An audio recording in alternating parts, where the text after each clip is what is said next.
Chapter 530. CIA Science and Technology Research Base. After Charles woke up, he didn't mention what he saw with his telepathy, and the others didn't ask again. After some discussion, they decided to look for mutated humans hiding in the ordinary world according to the information they received about the location of mutated humans and train them into a mutated human team with decent combat power to compete with the Hellfire Club.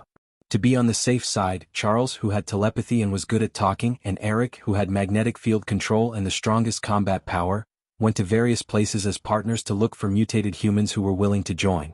Charles and Selena first came to a nightclub and found a hostess. After Eric showed his mutant ability, Salvador took off his shirt without hesitation and revealed the insect bionic wings hidden on his back.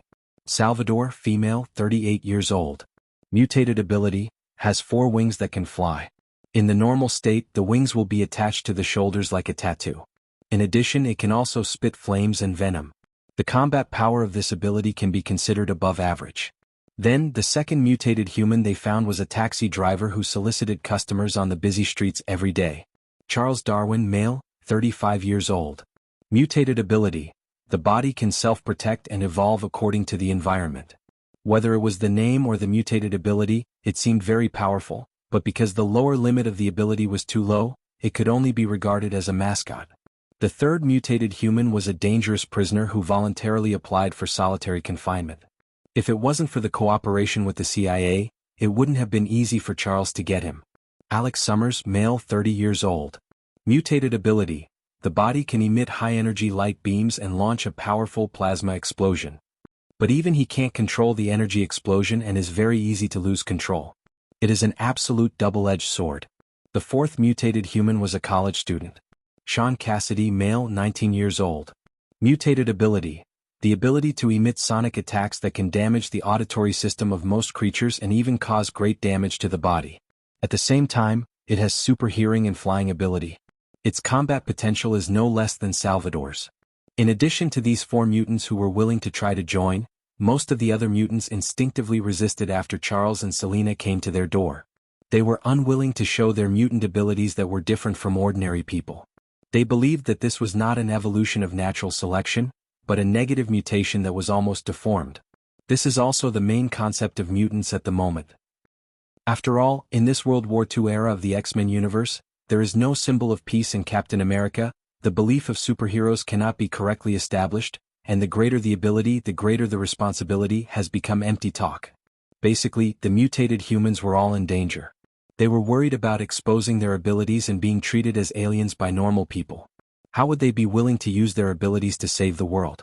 Charles knew very well that this concept could not be reversed in a short time and could only be changed over time, so he did not persuade the mutants who refused to join. In front of a bar in New York, Charles and Eric stopped in front of the door together. They had already found 4 mutants to join them. In addition to the original Hank and Ruewen, as well as the 2 of them, the number of mutants had reached an astonishing 8. It should be here. There should be mutants here. Charles looked down at the map and said. Eric spread out his hands coldly. Let's have a look.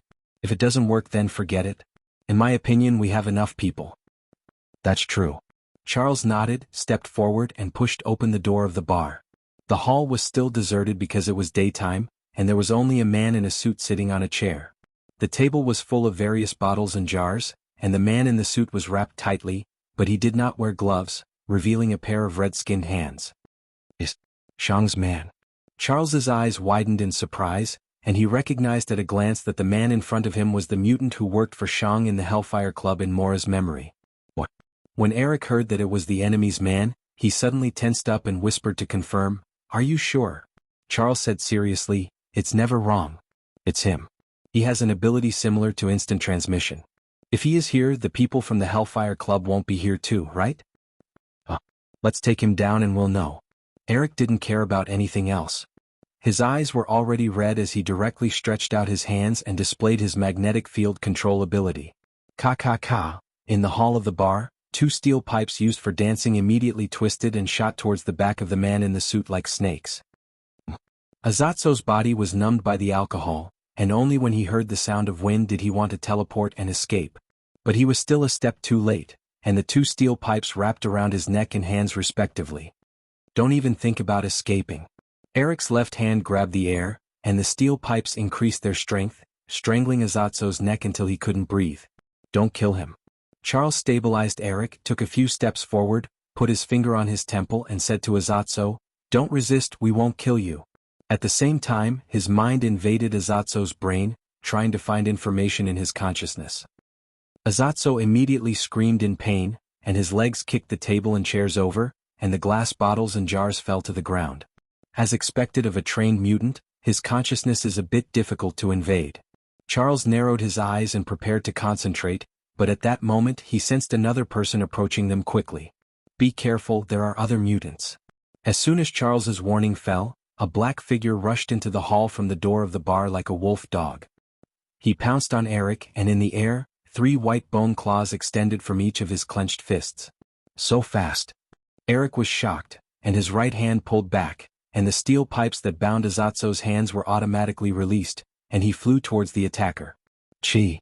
The wrists of the white bone claws were bound by steel pipes, and the sharp claws that were enough to penetrate the human body stopped about half a centimeter in front of Eric.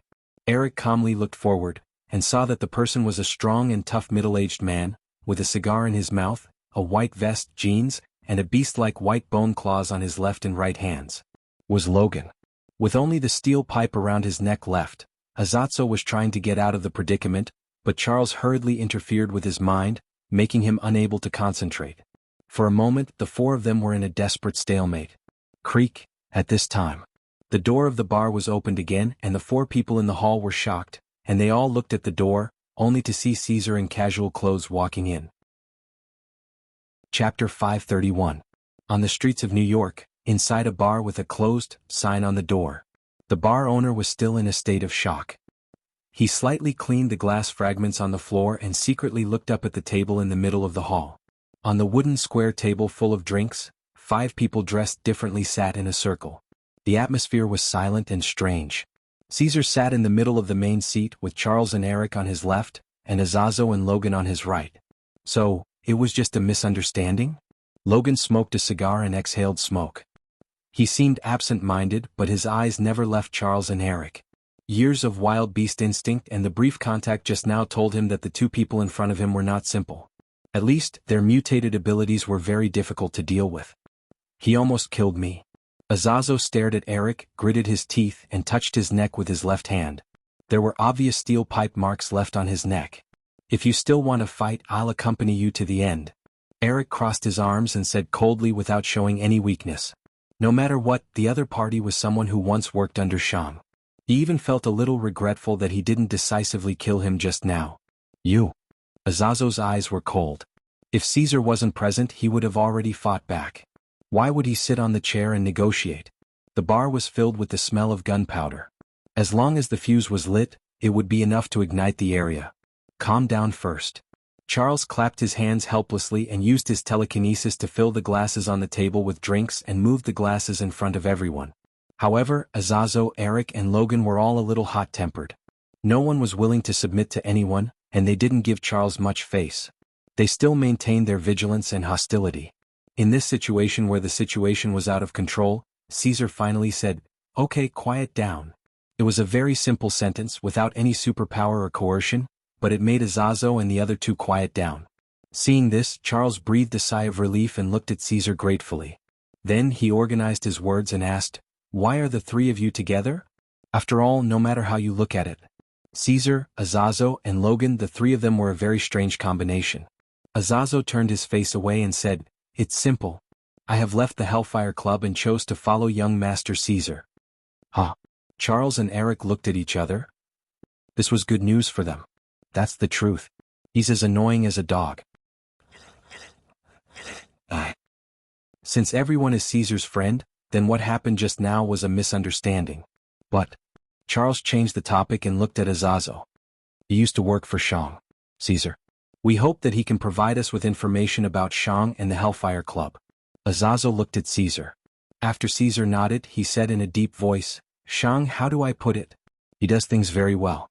He didn't reveal everything to me.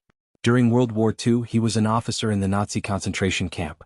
He was dedicated to cultivating mutants and putting them into the ranks of the war machines." Azatso looked at the number on Eric's left arm. "The number on your arm. You used to be a part of the concentration camp, right?" Eric's face was gloomy. His mother was shot and his companions were buried alive. He couldn't bear to look back on his childhood memories. Logan looked up and blew out a mouthful of smoke. Not to mention World War II, even in World War I he was a war machine and was thrown into the war between the big countries. Now he was physically and mentally exhausted and hated war. That was why he wandered like a zombie. Azazo continued, at the end of World War II, Germany was defeated and surrendered. The concentration camp was naturally disbanded.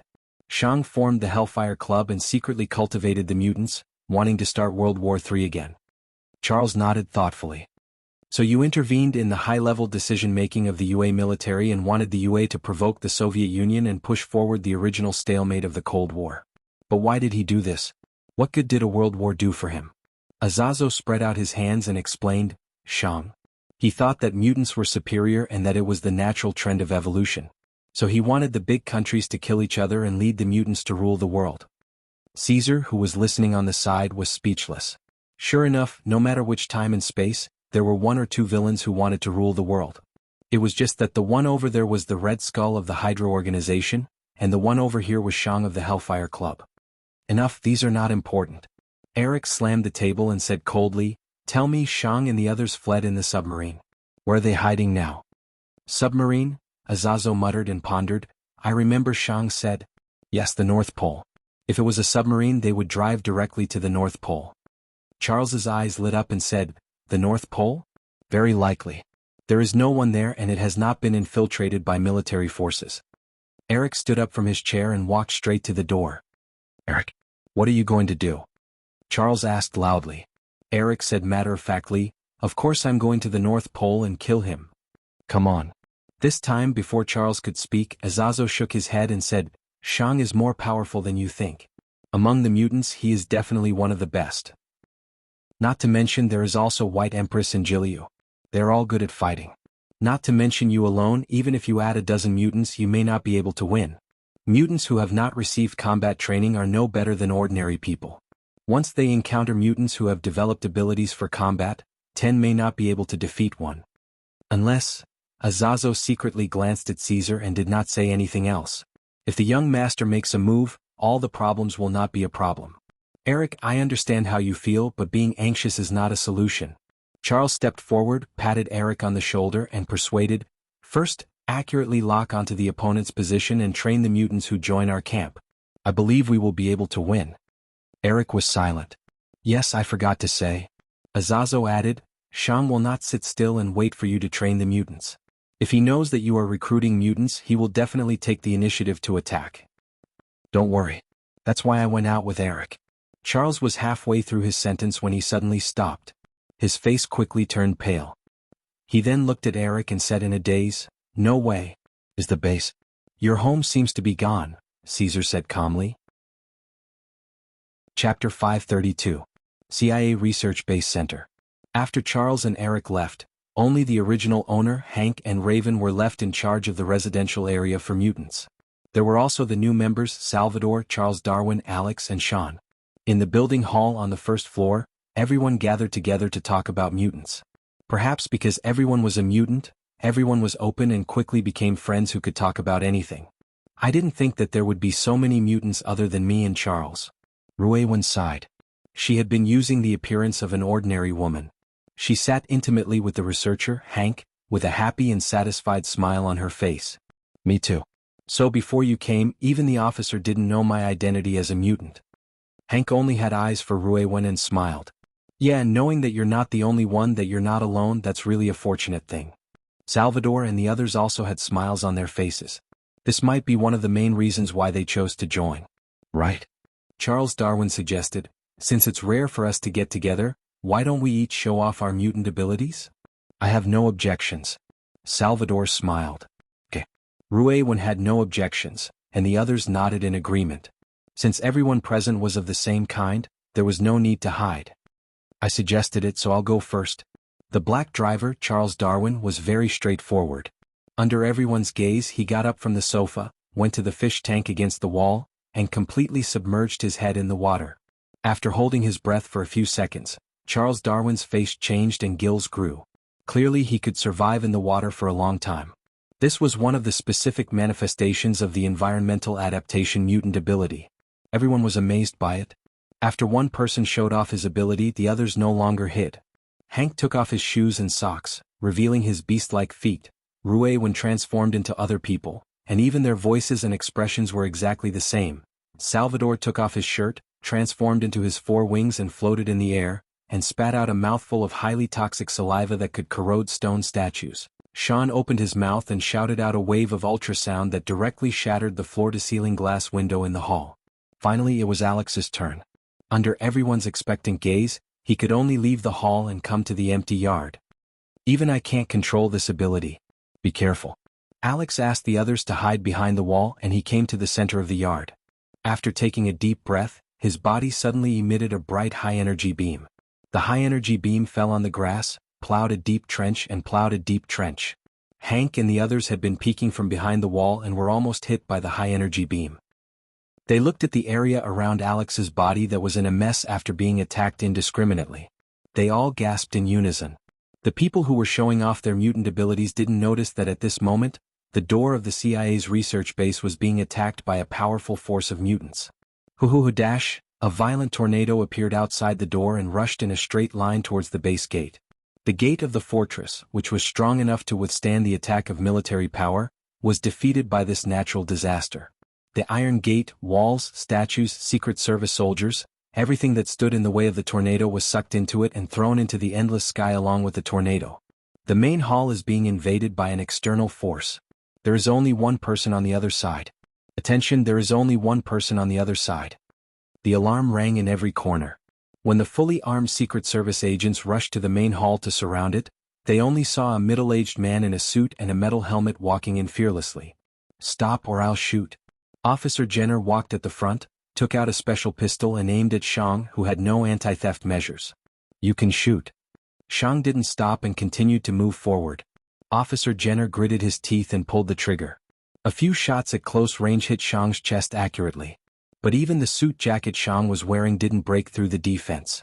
It was as if the kinetic energy contained in the bullets was absorbed the moment they came into contact with Shang's body. Shang smiled coldly and came to the front of Officer Jenner. He grabbed his neck with one hand and released the absorbed kinetic energy from his palm. Officer Jenner's bloated body immediately flew out. Sir, shoot him. The eyes of the Secret Service agents who were watching from the side were red. They loaded their rifles and fired a series of bullets at Shang. Shang stayed in place and didn't move, allowing the bullets to hit him. When the bullets landed on his body, all of the kinetic energy was lost and didn't cause any damage. Several Secret Service agents saw that the bullets were ineffective and took out the rocket launchers they carried with them. They aimed at Shang and fired wildly. Shang sneered at his success. The rocket launcher with a trail of flames landed on his body. Before it could explode, it was pressed into a ball by Shang's hands and absorbed into his body as nutrients. Now it's my turn. Shang-Yi took a step forward, and the ground within a 3-meter radius immediately cracked into lava. A powerful shockwave rushed toward the agents, drowning them like a tidal wave. Even the wall of the building behind them was blasted into a large hole. Boom, boom, boom. The ground within the range of the base was shaking non-stop. Due to the confrontation between the mutated human forces and the Secret Service agents in the base, the scene was extremely chaotic. Rue Wen and the others who had not undergone combat training were running in all directions in the hallway. Stop her. A team of Secret Service agents didn't encounter Shang, the Terminator of firearms, but they encountered White Empress. Transforming into a diamond body, White Empress walked gracefully in the courtyard as bullets landed on her body. White Empress looked at them coldly. She opened her hands and released a mental attack. The Secret Service agents held their heads and fell to the ground like wheat. On the other side of the base, the tornado was still raging. A non-mainstream young man slowly walked out from it. Shang, White Empress, and Ji Lu dealt with all the Secret Service agents in the base quickly. The three of them came from different directions and came to the hall where Rue Wen and the others were. Everyone like me, high-level humans. Shang took off his steel helmet and looked at Rue Wen and the others who were gathered together. He smiled and said, I won't hurt you. Or rather, I won't hurt my own kind. Rue Wen and the others didn't speak. They looked at Shang vigilantly. Shang smiled and said, Everyone, a revolution of the mutated human is about to begin. Once our abilities are exposed, We will either become the slaves or guinea pigs of the ordinary people or become the rulers of the new world. Do you want to be slaves or kings? Choose. If you want to stay and fight for the ordinary people, stay where you are. If you want to join us, just come over. As soon as Shang's words fell, Rui Wen and the others' faces changed. Some of them were already tempted. This was also the main purpose of Shang's attack. He didn't want to kill the mutated humans recruited by Charles. Instead, he wanted to plant a seed in their hearts that would betray them and fight for the mutated humans at any time. Chapter 533. Other than the residential building in the middle of the base that was relatively intact, the rest of the base was in ruins. Smoke and fire could be seen everywhere, and the bodies of agents were strewn all over the ground. After Shang unexpectedly expressed his intentions, Rui Wen and the others fell silent. Everyone's heart was shaken. No one? Forget it, let's go. Seeing that no one came out, Shang did not show any disappointment. He turned around and walked out of the broken floor-to-ceiling window. White Empress and Jiliu followed him on his left and right. Wait a minute. After Shang's group walked into the courtyard, Rui Wen and the others finally walked out. Salvador, it's you? Charles Darwin's eyes widened in disbelief. The one who decided to stand with Shang was the nightclub girl, Salvador. You don't know, but I actually hate humans. Instead of fighting for them, it's better to fight for the mutants and myself. Salvador smiled faintly and walked out of the window with a determined heart. Shang also extended his hand to her and accepted her happily. Welcome to the club. May I ask, what is your mutant ability? After untying her clothes, Salvador stretched out her 4 wings. Her feet left the ground and her whole body floated low in the air. White Empress and Jiliu looked at her in surprise. Flying, not bad, not bad. You're like an angel. Your code name will be Angel from now on. Shang took out a remote control button from his pocket. After pressing it, a strong wind blew down and a retro fighter jet slowly landed on the square behind them. After losing Red Devil Azatso, the Hellfire Club could only rely on various means of transportation to move. This was also a helpless move. Let's go. Shang patted Salvador's shoulder and led her to the rear cabin of the fighter jet. Charles Darwin saw that Salvador was really going to go with Shang. This time he was really anxious. In a hurry he said, "Wait, I'll join too." As he said that, he walked out of the hall. Shang turned around and looked at Charles Darwin. He nodded and said, "Oh? Welcome, what is your ability?" Adapt to the environment. My body can change into different forms according to the environment. Charles Darwin walked very slowly, deliberately stalling for time. He glanced at Alex from the corner of his eyes, and Alex instantly understood what he meant. Since their combat experience was not proportional, all they had to do was to use their strongest skills to mindlessly kill the other party's leader.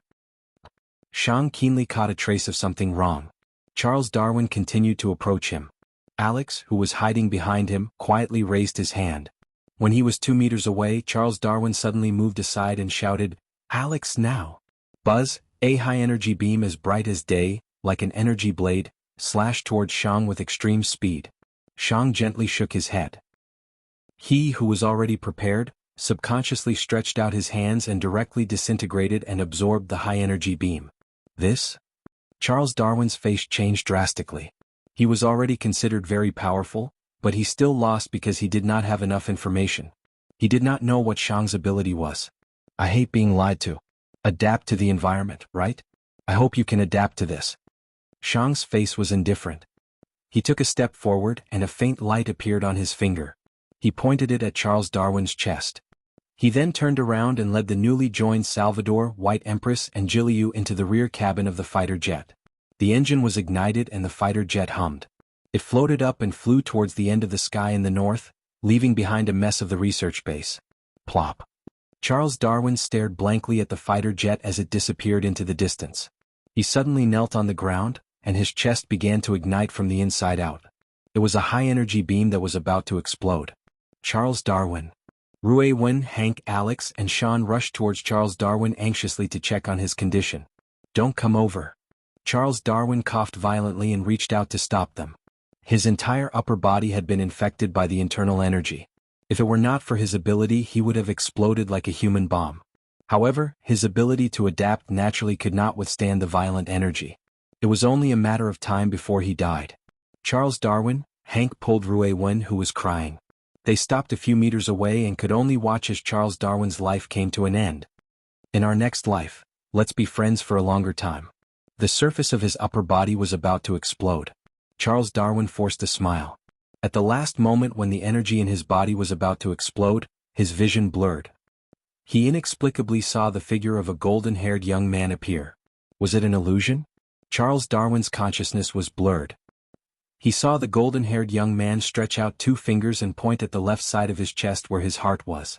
In just an instant, the violent high-energy beam energy in his body immediately became extremely docile. Then it flowed along his body and flowed to the young man's fingertips. Charles Darwin looked at his chest in a daze. The energy in his body had been absorbed by the countercurrent. He could not help but open his mouth wide. I'm fine? If I came 1 step later, you would have been gone. Caesar calmly withdrew his 2 fingers. He looked at Charles Darwin, who was kneeling in front of him, and shrugged. You're Caesar? Ruewen covered her mouth in surprise. Before she could ask, a red flame appeared on the square and several figures appeared. Azatso stood in the middle, and on both sides were Charles, Eric, and Logan. Young master, you're faster. Azatso saw Caesar, who arrived first, and sighed. Just a little, those people have already run away. Caesar raised his head and looked in the direction where the fighter jet left. Those bastards. Charles's face was pale.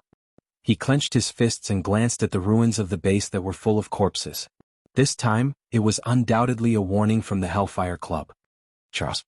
Jenna is dead and Salvador has joined the Hellfire Club. Ruewen sobbed sadly. Hank gently held her shoulder. The others also looked pessimistic. The battle had not yet begun, and they had already lost half of their combat power. This was not a good start. Caesar. Charles took a deep breath, looked sideways at Caesar and pleaded, I hope you can stay and help us. If it's to deal with Shang and the others, forgive me for refusing, Caesar said calmly.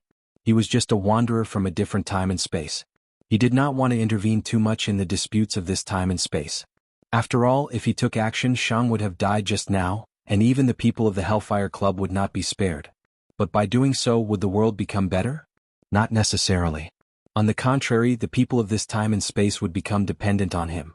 One day, when he completely left this world, a new villain would be born, and disasters and wars would occur one after another. No, I don't need you to deal with Shang, and I don't need you to intervene in this battle of the mutated humans. Charles's eyes were sincere as he looked directly at Caesar. He said in a deep voice, I want you to be the teacher we recruited, and teach us how to use our abilities in battle. Chapter 534. The next day in the morning. Hank, Ruewen, Sean, Charles Darwin, and Alex had changed into their student uniforms and were standing on one side of the spacious open field. On the other side of the field were the casually dressed Caesar, Azazo, and Logan. Eric was not there, and only Charles stood in the middle of the 2 groups. All right, apprentices. Charles clapped his hands and gestured for Hank and the rest to focus. He then gestured to Caesar and the other 2. These 3 teachers will teach you how to fight in the future. As soon as these words were spoken, Hank and the others looked at each other and whispered to each other. Those 2 looked pretty strong. Sean looked at the fierce-looking Azazo and Logan, then looked at the completely different type of young man, Caesar. He muttered softly, but the one on the far left, he can't be younger than me, right? How can he be our teacher? Hey Sean, are you kidding? Don't be fooled by his harmless appearance. Ruewen shook her head helplessly at Sean's doubts. Indeed. Hank looked directly at the harmless Caesar. His beast-like intuition made all the hair on his body stand on end. His voice trembled slightly as he said hoarsely, the other 2 make me feel like 2 ferocious beasts. They're extremely ferocious and difficult to deal with. Only he makes me feel like I'm facing a huge mountain. It's so heavy that I can't breathe. Alex also stared fixedly at Caesar and nodded. They're right, Sean. Among the 3 of them, the most powerful one should be that one. He's my savior after all. Of course he's strong. Charles Darwin grinned. If not for Caesar's timely arrival, he would not even have a corpse left. All right, silence. Listen to my introduction. Charles's voice rang in the minds of the students. He then pointed at Logan and introduced him. This is Teacher Logan. He has participated in large-scale wars in World War I and World War II and has been through hundreds of battles. He will teach you all various fighting techniques and improve your combat abilities. Logan raised his head slightly and subconsciously touched his pocket, wanting to smoke again. Charles pointed at Azazo beside him and continued his introduction. This is Teacher Azazo. He used to work under Shang and now he's following Caesar. He's very good at surprise attacks and will teach you how to defend yourself. As for the third teacher, it's actually me.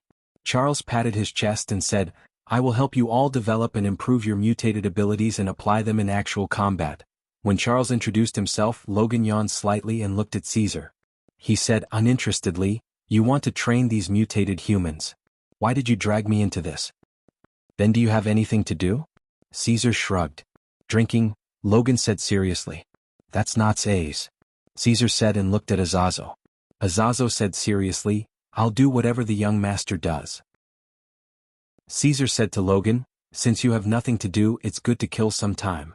With your abilities, if you don't want to fight and kill, you can always teach the rookie mutated humans. Maybe one day you won't want to leave and want to stay and be a teacher. That's impossible. Logan's reply was firm and decisive. Let's just wait and see. Caesar smiled. No one could escape the law of true fragrance. After Charles introduced himself, he pointed at Caesar. And the last one, Teacher Caesar. He's an old friend I've known since I was young. You can use your mutated abilities at will and train with him freely. One-on-one or one-on-one, as long as you can defeat him, you'll complete the training. Wow! The students were in an uproar when they heard that and looked at Caesar in surprise. Are you serious? We have to defeat the young master to complete the training? Azazo rolled his eyes.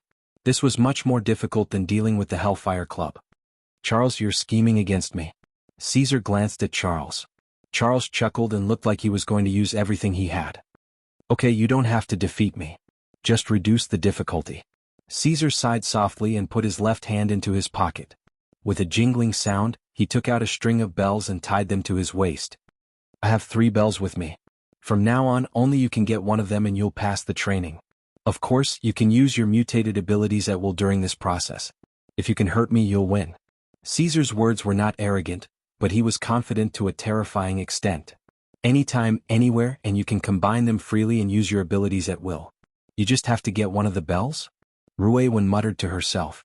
It sounded too simple, but the opponent with the bells was Caesar. Teacher Caesar, are you serious?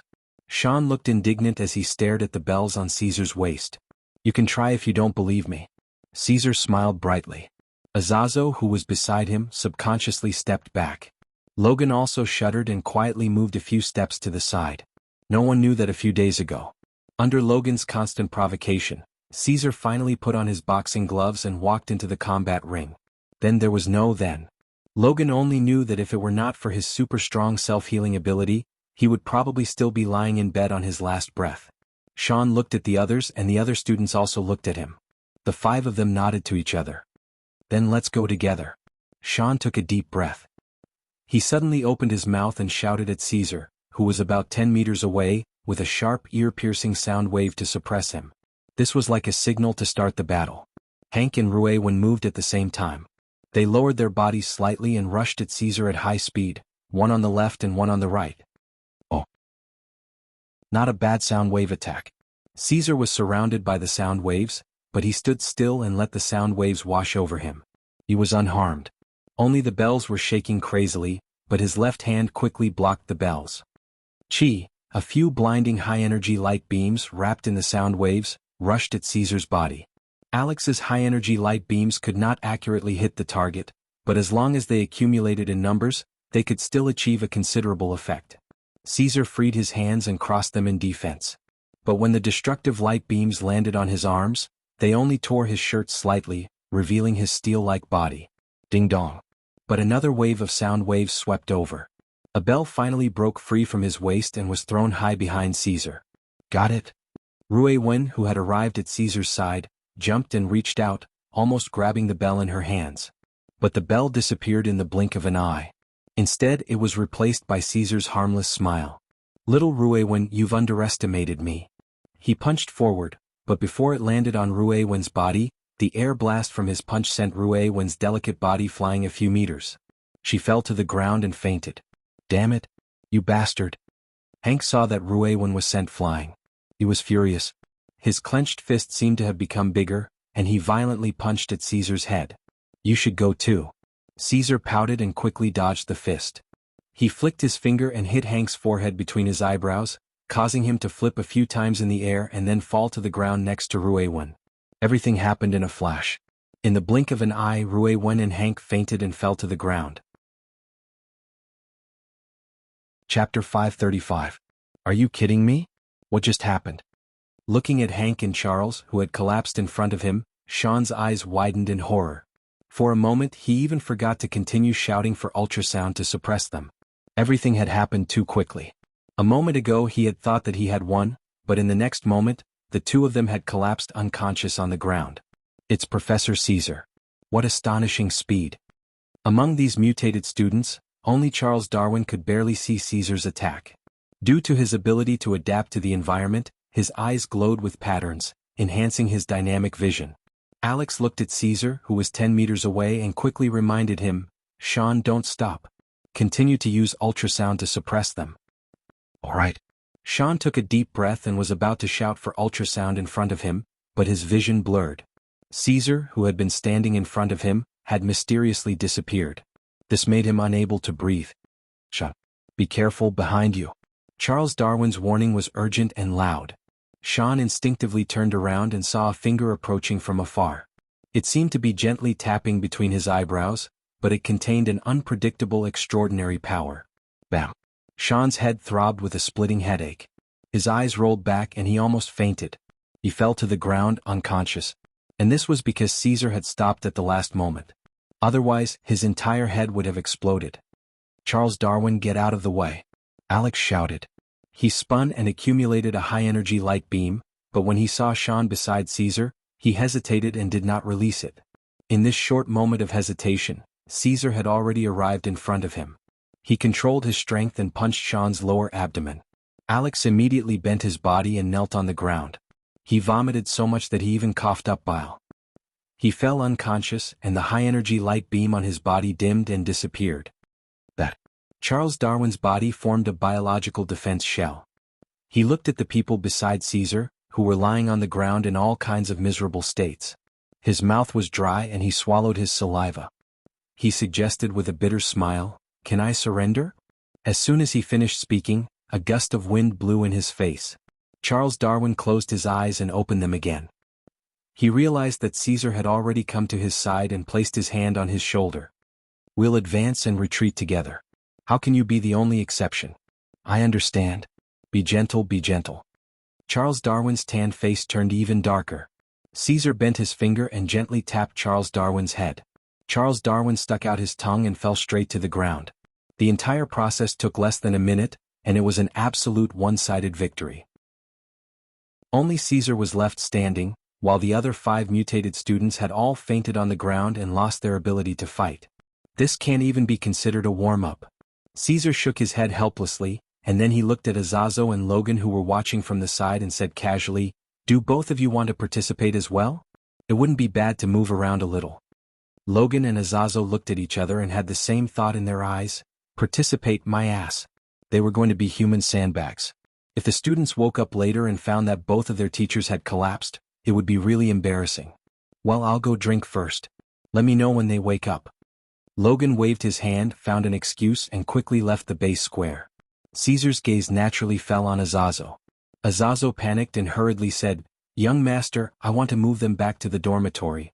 It's not good for them to catch a cold lying on the ground." "Okay then." Caesar pouted and crossed his arms in front of his chest. He looked like he hadn't had enough yet.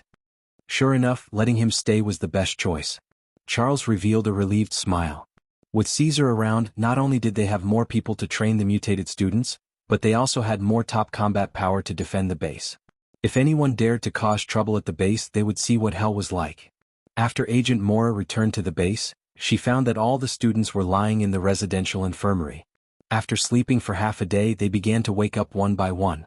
The first to wake up was Hank, who had the blood of a beast flowing in his veins, followed by Charles Darwin, who had strong adaptability, and then Rue Wen and the others, who didn't have any physical enhancements due to their mutated genes. Recalling the scene of fighting against Caesar, everyone was greatly stimulated and didn't try to challenge Caesar again. Instead, they sensibly asked Logan and Azazo for advice on the essentials of battle. Charles, on the other hand, focused on their mutated abilities and explored the possibilities of using them in battle. Their daily teaching routine was officially on track. Time passed day by day. The afternoon of the 3rd day. Caesar sat alone in his training room. In contrast to the lively training rooms of Logan and Azazo, his room was very quiet. No one dared to come and snatch the bell. Another boring day. Caesar yawned and stretched. Just as he was about to go back to sleep, there was a sound of footsteps at the door. The door of the training room was pushed open and a tall young man stepped in. His face was indifferent as he stared straight at Caesar, who was standing on the podium. "Oh, it's you?" Caesar looked at the newcomer with a surprised expression. Eric narrowed his eyes. "Why are you surprised that I'm here?" "On the contrary. What I'm curious about is why you waited until now to come." Caesar smiled and tapped the bell hanging on his waist with his finger. "You want to try too?" Eric shook his head and said coldly, "I don't want to play that kind of trick. I want you to use your real strength. I want to test the gap in strength between the current me and you." "Then take off the bell first," Caesar insisted.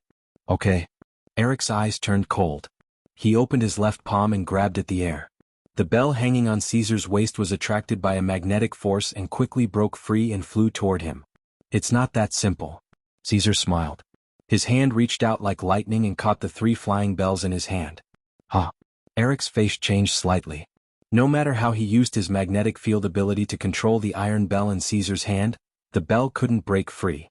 Even his fingers couldn't move it at all. "Sure enough, you're the strongest." Eric sneered. He opened his hands and shouted. Suddenly, the whole training room and even the whole training building trembled due to the action of the steel bars. "What's the matter? Is it an external attack?" On the other side, in the training room where Azazo was, a group of students swayed along with the earthquake. They looked at the crumbling ceiling in horror. "It's neither. Feels like the two of them are fighting." Azazo muttered to himself. He reacted quickly and supported Ruewan. He then said to the other students, "Take my hand. I'll take you out of here first."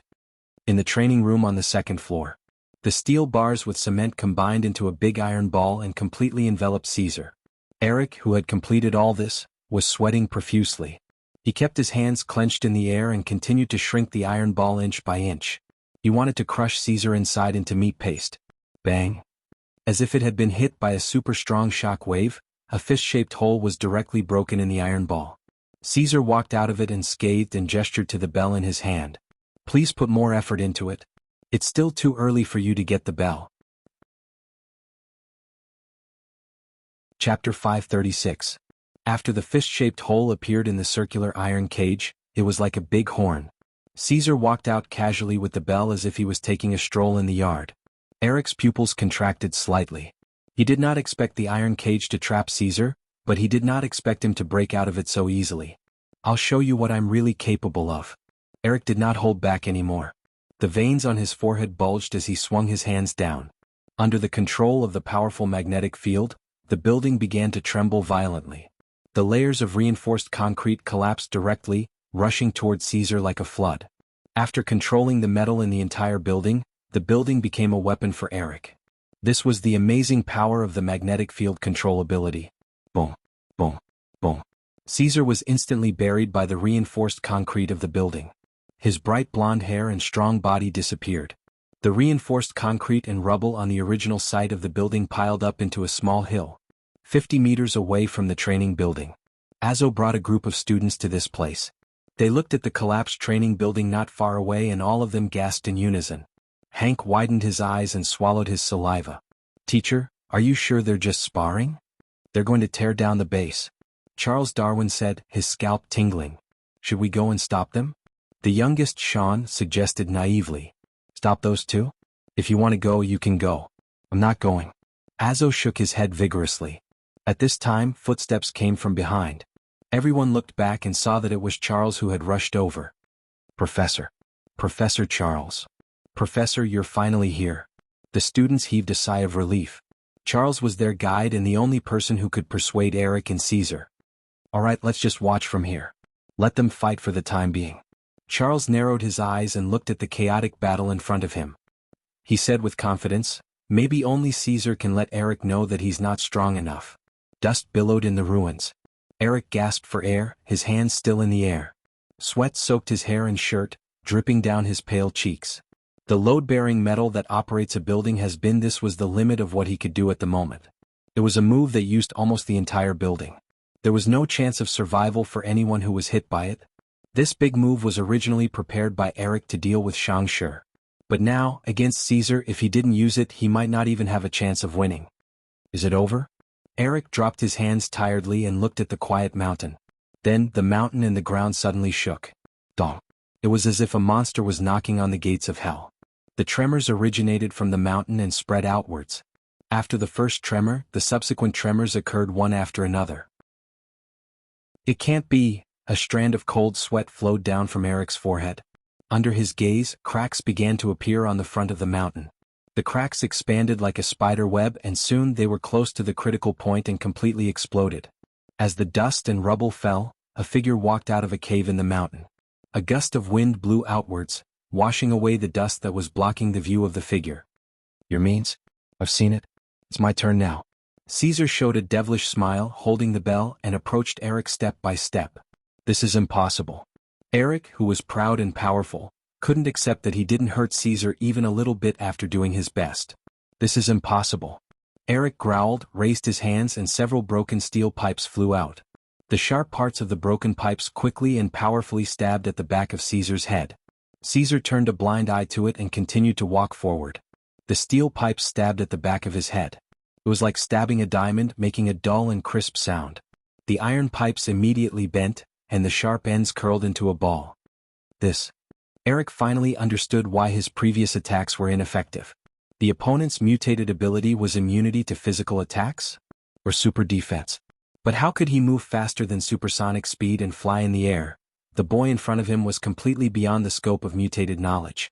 Before Eric could come up with a conclusion, Caesar was only 3 steps away from him. Ha! Eric grabbed at the air with both hands, and more than a dozen steel pipes flew up. This time they didn't attack Caesar but used as ropes to bind his limbs and even his neck. Caesar's body was tightly wrapped by the steel pipes. Under the terrifying force of the steel pipes pulling him back, he didn't stop and gently stepped forward. Back off. Eric's hands were trembling non-stop. His magnetic field control was at its maximum limit, and it was enough to shake a building that weighed hundreds of tons. However, at this moment he was unable to stop the little Caesar. His foot continued to land on the ground, and he was within reach of the other party. I'm going to make a move, Eric. Caesar's lips curled into a smile. He held the bell in his left hand and formed a sword with 2 fingers on his right hand, pointing at Eric softly. Looking at the approaching finger, Eric's body suddenly froze. His instincts told him that if he didn't dodge, he would definitely die. The threat of death was so overwhelming that he almost couldn't breathe. But the finger seemed to be very slow, and it was actually very slow, but he couldn't dodge it no matter what. Ah! Eric bit his lip, and the pain forced him to stay awake. He used his ability to control a few steel plates in front of him. Chi! The 2 fingers pierced through the steel plates as if they were tofu and landed in between Eric's eyebrows. The moment they touched the surface of Eric's body, they immediately stopped, leaving only a gust of wind blowing against Eric's face. It turned out that this was the finger knife that Azazo had mentioned. Scraps of metal fell to the ground with tinkling sounds. Eric, who had just survived the disaster, knelt on the ground and said with difficulty, I lost. You didn't lose. You just failed the challenge. Caesar shrugged and shook the bell in his ear.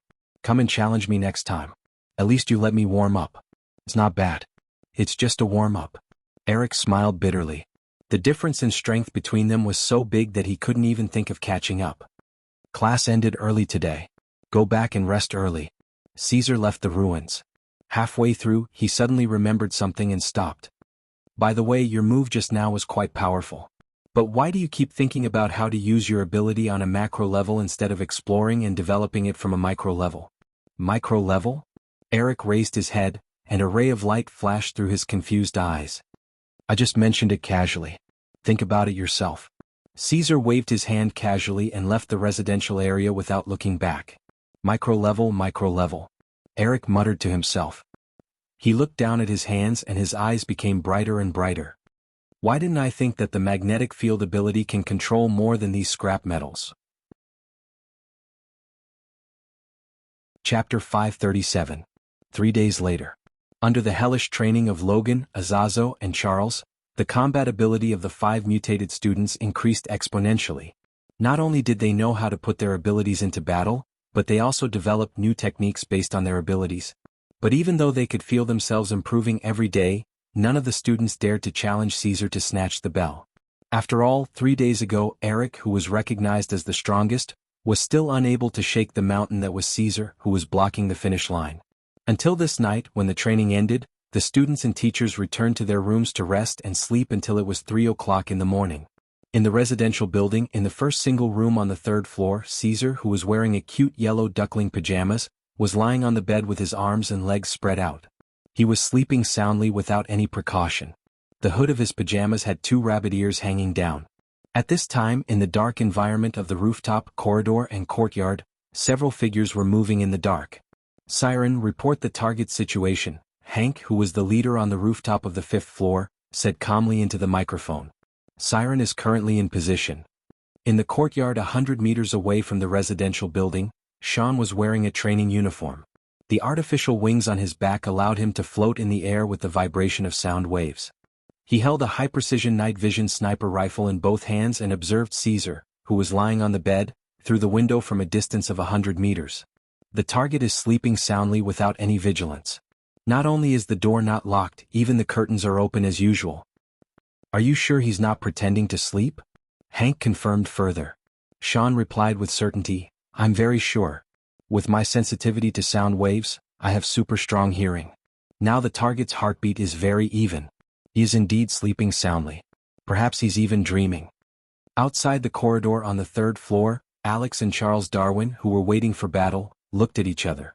Alex lowered his voice and said, "Should we say he's too careless or that we're too weak? You can snatch the bell at any time, anywhere. This rule was set by him.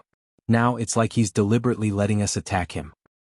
"Don't act rashly." Hank took a deep breath and continued asking, "Sea Demon, do you see the bell on the target?" "Ling Dang, I've been looking." Sean moved the lens of the high-precision night vision sniper, and his voice came to an abrupt halt. Then he said in pleasant surprise, "I see it. The bell is on the target's neck. I repeat, the bell was worn as a necklace by the other party." "Wear it on my neck. This is going to be difficult." "Are we still going to snatch it by force? Wouldn't that be giving up our biggest advantage of sneak attacks at night?" The few of them continued to discuss in the channel. In the end, it was Hank who interrupted them. "Don't act rashly. I'll go down alone. If something happens, then you guys can make a move." In the past 3 days, the one who had changed the most was Hank, a mutant codenamed Beast. Under Charles's constant guidance, Hank finally tamed the wildness in his body and was no longer afraid of the beast genes in his body. He got rid of his previous gentleness and cowardice in one fell swoop and dared to borrow half of the power of the beast. After Hank asked the other members to stand by, he constantly adjusted his breathing, reached out and took off the glasses he was wearing, and placed them on the wall of the rooftop. After doing all this, his eyes turned to the cold blue-brown color. His muscles suddenly swelled and propped up his training uniform. Rough and thick blue hair appeared on the surface of his body that was not covered by clothes, and his hands grew hard, shiny black nails. A crescent moon peeked out from the dark clouds. Under the illumination of the bright moon, Hank transformed into a human-shaped beast with a terrifying face, like a lion and a man. His heart was like a tiger sniffing the roses. Hank's cold eyes calmed down. He was hanging upside down on the outer wall of the residential building. Although his body was bloated and strong, he was as agile as a large lizard. He climbed from the 5th floor to the 3rd floor without making any sound. The closer he was to the target window on the 3rd floor, the more careful Hank became. His movements became extremely slow. The few people waiting in the courtyard and corridor also quietly raised their hearts. Without making even the slightest movement, Hank successfully climbed into the room where Caesar was from the open window on the 3rd floor. This also made the other students secretly relieved. Being able to get the bell without alerting Caesar was the best result of this raid. "Use my fastest speed to get the bell. As long as I succeed, it will be a victory," Hank thought in his heart. Transforming into a beast also gave him night vision. He glanced at the bed and saw the bell necklace on Caesar's neck at a glance. Holding his breath, Hank quietly approached the bed, but just as he took a step, there was a woman's unique snort from the bed. A woman? Why was there a woman in this room? Hank was a little confused. Then he saw a smooth arm stretch out from under the blanket on the bed where Caesar was, and then a head of slightly curly, sexy blonde hair poked out. Finally, an extremely beautiful and familiar face leaned on the hollow of Caesar's arm. "Agent Mora?" Hank's brain went blank for a moment. After a while he came back to his senses. He secretly cursed Sean for being unreliable. There were 2 people in the room who did not notice. As for why Agent Mora appeared on Caesar's bed, Hank did not find it strange. After all, Mora had been interested in Caesar for a long time. Everyone in the base could see this. And Mr. Caesar, in Charles's words, was the real little prince of the nightclub, the little wanderer on a white horse. It was not his style to not take a bite of the delicious food that was delivered to his door. The world of adults was so simple. Right, now is not the time to think about this. Hank threw away the distracting thoughts in his mind and continued to move forward. He reached out and was about to grab the bell hanging on Caesar's neck. Whoosh! Caesar suddenly turned over and slapped casually. Hank's pupils contracted violently. Before he could react, he was slapped away with a loud bang. The beast-like strong body smashed into the window and immediately broke the window frame. He fell on the lawn in the yard without slowing down. Mud splashed and plowed a 10-meter-long ditch. Sean, who had witnessed the whole process, was still observing Caesar. Seeing Caesar turn over and continue to sleep with Mora in his arms, his lips could not help but twitch. The target is awake? No, it's the target's body that automatically made an emergency response. Hey, he's the beast, isn't he? Hank smiled bitterly and said into the microphone, "Don't wait anymore. Everyone start." In the room with a hole in the window, Mora, who was awakened, rubbed her eyes in confusion and asked in surprise, "What's wrong? What happened?" "Nothing, go back to sleep." Caesar suddenly got up. The moment Hank flew out, he was already fully awake. He yawned and said, "I'm going to teach a group of little rats that don't sleep a lesson." Chapter 538. Now, let's go. Alex, who was in the corridor on the 3rd floor of the residential building, heard the order. Without any hesitation, his body glowed with high-energy beams that were as bright as day. They shot toward the wooden door and walls of Caesar's room. The high-energy beams cut through the room like tofu. As soon as the interior decoration was revealed, a layer of scales appeared on Charles Darwin's body. He roared and rushed into the dark room. With the help of the naturally adapted genes, his eyes quickly gained night vision. What entered Charles Darwin's vision was Caesar's half-smiling face. "It's over." Charles Darwin trembled. As soon as this thought appeared in his mind, he seemed to have been severely injured. The hard defensive scales on his body collapsed and shattered. He was swept away by the strong wind. He crashed through the wall on the other side of the residential building and fell into the courtyard outside with countless gravel. So fast. Alex had been mentally prepared. Charles Darwin was only trying to delay the target's counterattack. But standing in the corridor watching Charles Darwin go in and out in less than half a second, he could not help but twitch the corner of his mouth. Was Teacher Caesar really a human? He was clearly a miniature version of the humanoid titan. Could he really snatch the bell from his hands? In this short moment of distraction, Caesar came in front of Alex and punched forward. This punch was not as direct as when he punched Charles Darwin. It was just a sonic boom caused by the high-speed punch. It still sent Alex flying far away. After Caesar kicked the 3 people out of the room, Mora, who was lying on the bed, gradually woke up. Her naked body was curled up in the quilt. Her slightly curly blonde hair was draped over her smooth shoulders, and her face was flushed. Now, everyone in the base knew that she had sneaked into Caesar's room. "I don't care about the time of the class. I've done my job as a teacher." Caesar sighed softly and walked out of the room. The bell on his neck swung, making a series of crisp sounds in the night. In a room somewhere in the base, Charles, who was still sleeping soundly on the bed, was awakened from his sleep by the shaking of the building like an earthquake after the raid began. When he put on his slippers and opened the door, he saw that Azazo and Logan had also woken up. "It's over, it's over." Azo leaned against the railing of the corridor and sighed.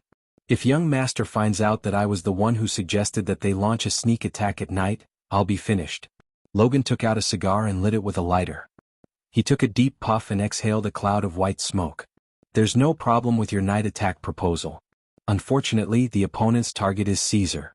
In the face of absolute strength, all schemes and tricks won't work." Azo sighed. "So, in the end, we still have to face each other and fight for the bell with our true strength? We've taught them everything we can. They'll have to rely on themselves for the rest of the battle." Logan was expressionless, but his eyes were filled with anticipation. Outside the residential building. "I'm falling. Can someone help me?" Alex, who was in midair, shouted for help. He was not like Charles Darwin, who could adapt to falling from the 3rd floor. His energy attribute was off the charts, but his other basic attributes were only at the level of an ordinary person. He might be seriously injured if he fell. "I'm coming." Sean's reply came through the communication earpiece. He flapped his technological wings rapidly and swept across the night sky at nearly the speed of sound. He caught Alex steadily in the air and slowed his fall before landing in the courtyard. "Thanks. Be careful behind you." Alex was about to thank him when he saw a familiar figure suddenly appear behind Sean. He immediately cried out in alarm.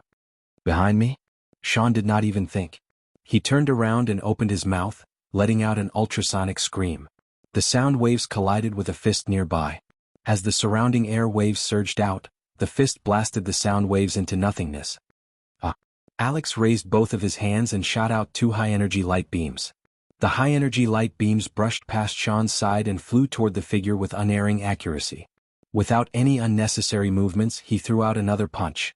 Specks of white starlight flew, and the high-energy light beams were also blasted into pieces by the fist. Seeing that their attacks were easily neutralized, Alex and Sean's expressions turned sour.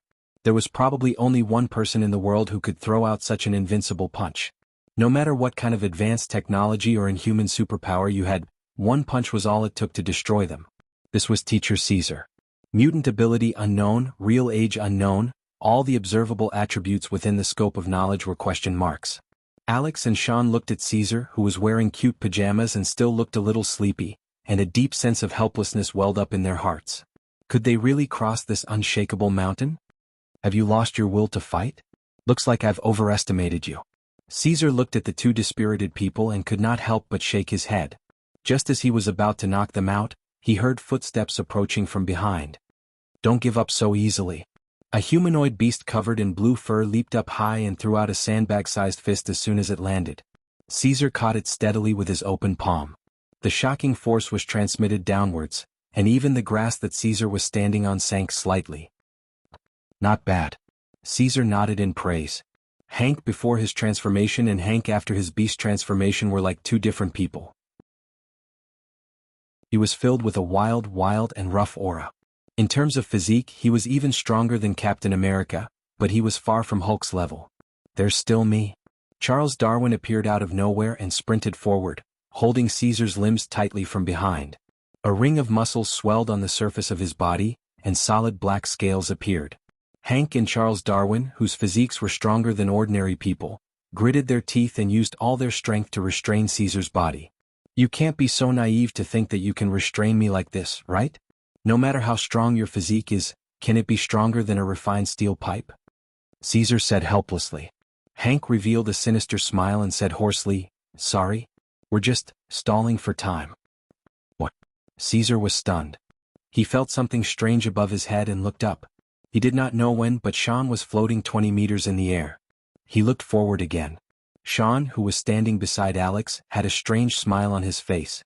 With a change of body, he returned to Wen's original appearance. When did he change? Beautifully done.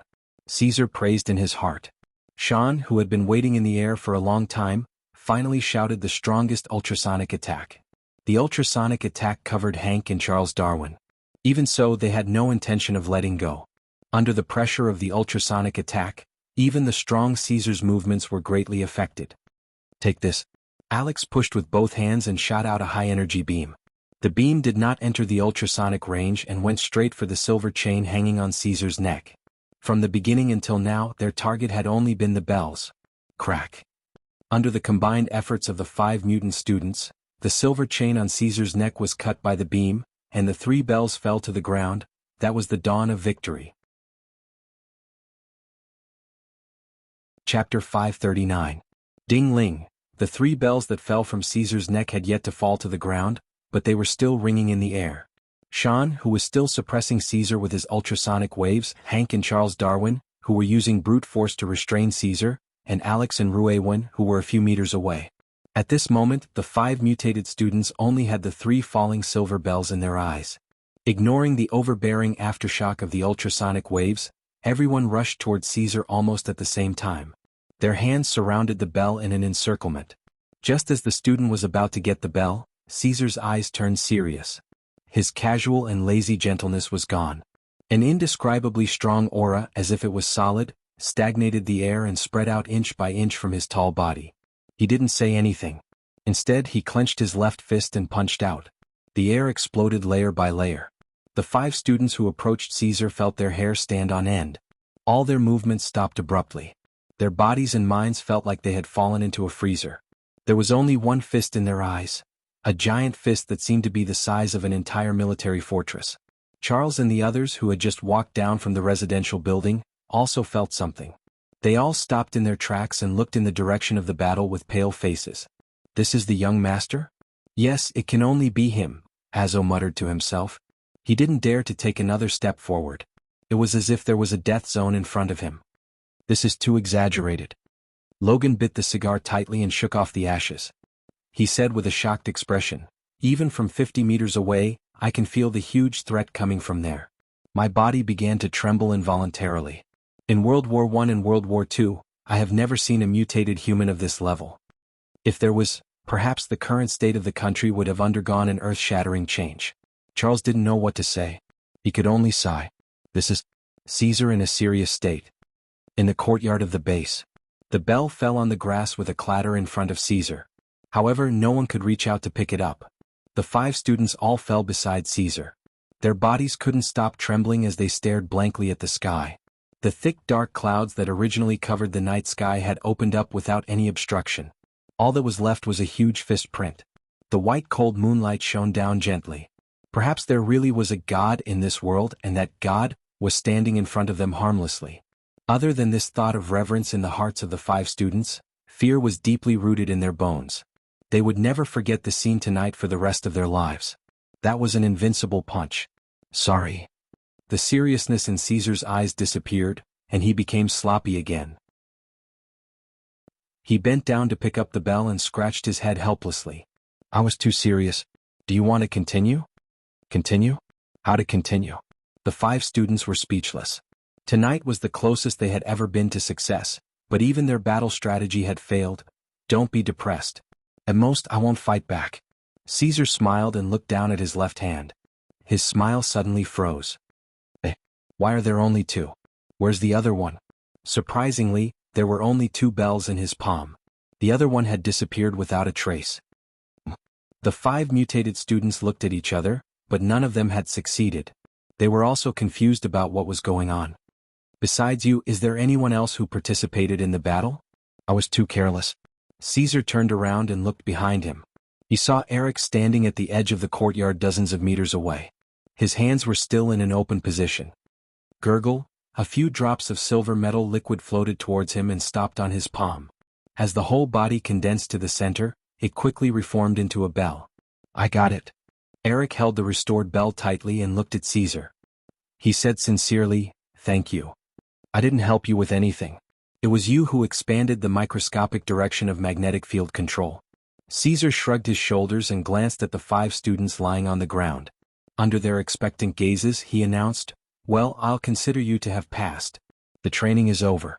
You have graduated. Hearing Caesar's words, the 5 students breathed a sigh of relief and laid down on the ground with their tired bodies. Eric also showed a rare smile of relief. He looked to the side and saw Charles and the other 2 approaching. Since the training is over, Charles, we can go find Shang's group. I found Shang's location yesterday. Charles took out a map from his pocket and said, rest well tonight. We will depart at noon tomorrow. It's time to launch a full-scale counterattack. The next day noon, Charles, Eric, Mora, and the 5 mutated students boarded an ultramodern fighter jet and headed to the location of the Hellfire Club. Caesar, Azazo, and Logan stayed in the base residence. They were either tired of fighting or didn't want to intervene in this mutated human war.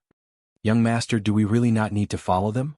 Azazo asked Caesar, who was lying on the lawn chair, as he watched the fighter jet disappear into the clouds. There's no need. We have taught them everything we can. The rest of the battle will be left to them. With their current strength, it's not a problem to defeat the Hellfire Club. Caesar saw it clearly. Although Charles didn't practice combat skills, spirit invasion was a semi-invincible ability. As long as the opponent's ability was not spirit, they basically had no power to fight back against him. Not to mention Magneto, who was about to awaken, and 5 outstanding mutated humans who could stand on their own. He paused and said inexplicably, but among them there may be a dispute. After all, the future of the mutated humans still has a long way to go. Azazo nodded as if he understood. 3 days later. In these 3 days, the battle between the two unnatural forces, the Hellfire Club and the mutated team, caused an uproar in the outside world. For the first time, the mutated humans appeared on the world stage. Caesar and the other two had a very peaceful time. They stayed in the base residence and went out to nightclubs to drink from time to time. Their days were very comfortable and enjoyable. It wasn't until the morning of the 4th day after 3 days that the mutated team finally returned to the base. But there were 8 people when they set off and only 5 were left when they returned. Sean, Alex and Hank looked depressed. There were bandaged wounds on their bodies. They walked in front, followed by Charles in a wheelchair. Maura was pushing him into the yard. "Welcome back." Caesar walked out of the house. On both sides were Azazo and Logan. Charles responded dejectedly, "Yes. We are back, but some people will never come back." In the end, they still went their separate ways. Caesar secretly sighed. Charles and Eric had different ideals. The two of them would eventually walk different paths because of the future of the mutated humans. "I'm afraid that those who didn't come back are either dead or have left with Magneto." "So the war is over?" Logan asked. "It's over. This war is over, but there will be more wars in the future." Charles looked up at the pure sky and suddenly said, "I want to build a special private school to recruit all the mutated children in the world and train them to find a future that belongs to the mutated humans." Azazo smiled and said, "Then your school must need a few outstanding teachers." "You guys decided to stay?" Charles looked up at Caesar and the other two in surprise. Caesar turned his head and also looked at the sky. "I didn't say that. But I can't go home yet. I will stay at your school for the time being." It must be a special fate that brought him to this time and space and met a group of strange people. Since he didn't find a way to go back, it proved that this fate wasn't over yet. But, one day he would return to the world of Marvel. Chapter 540. 2023 The Future X-Men Universe, New York, Earth. The sky was filled with smoke due to the long war. The skyscrapers abandoned by the future civilization looked like nameless tombstones after being stained with black dust. A few decades ago, the most economically developed human city on Earth was now like a remnant of the apocalypse. Even the air was filled with the pungent smell of smoke and blood. In the middle of the black and gray city ruins, there was a bright ultramodern area. This was where the X-ray concentration camp was located.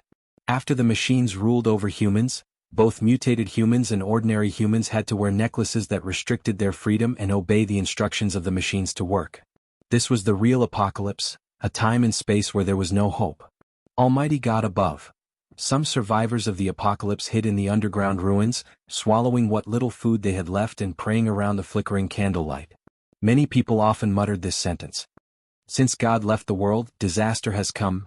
The disaster here was not an alien invasion, nor was it a natural disaster.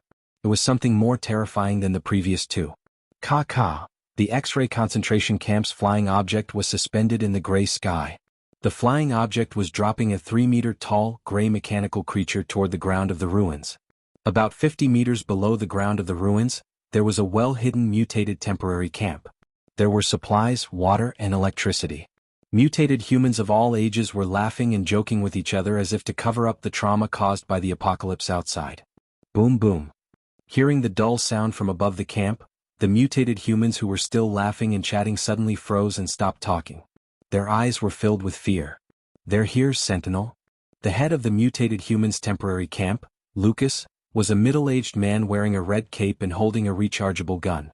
After hearing the sound from above, he immediately issued an emergency warning. "Sentinel."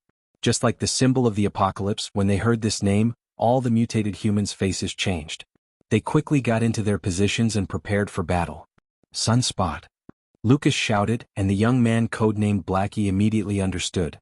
His palm infused his rechargeable gun with powerful solar energy. "Go to the safe house quickly. I need to inform the other members." A beautiful woman dressed in non-mainstream attire rushed out and waved her hand in front of her, smashing out a gorgeous flickering teleportation window. Lucas and a blonde lowly jumped into the window and were immediately teleported into the interior of the camp. Blink flicked her hair whip and used her blink ability to jump to another underground room and gave the order to the other mutants to prepare for battle. At the same time in this endless war, the surviving mutants such as Steel Strongman, Pyro, Iceman, and Ravager were all powerful warriors who had experienced countless battles. After the alarm sounded, they immediately tensed their bodies and guarded their surroundings, ready to stop the Sentinels from invading. Rumble, almost as soon as the mutated humans were ready, the thick ceiling of the basement was forcefully broken open. From above, war machines that only existed for battle, Sentinels, descended. The second-generation Sentinels were not ugly, but they were the nemesis of the mutated humans. They could freely read and copy the abilities of the mutated humans, and they also had super strength, endurance, defense, and so on. No mutated human could kill these near-invincible killing machines. Knowing that there was no chance of survival even if they ran, with Steel Strongman as the leader, a group of mutated human warriors shouted and released their abilities to fight the Sentinels. 5 minutes later. In the messy basement, several mutated human corpses lay on the ground.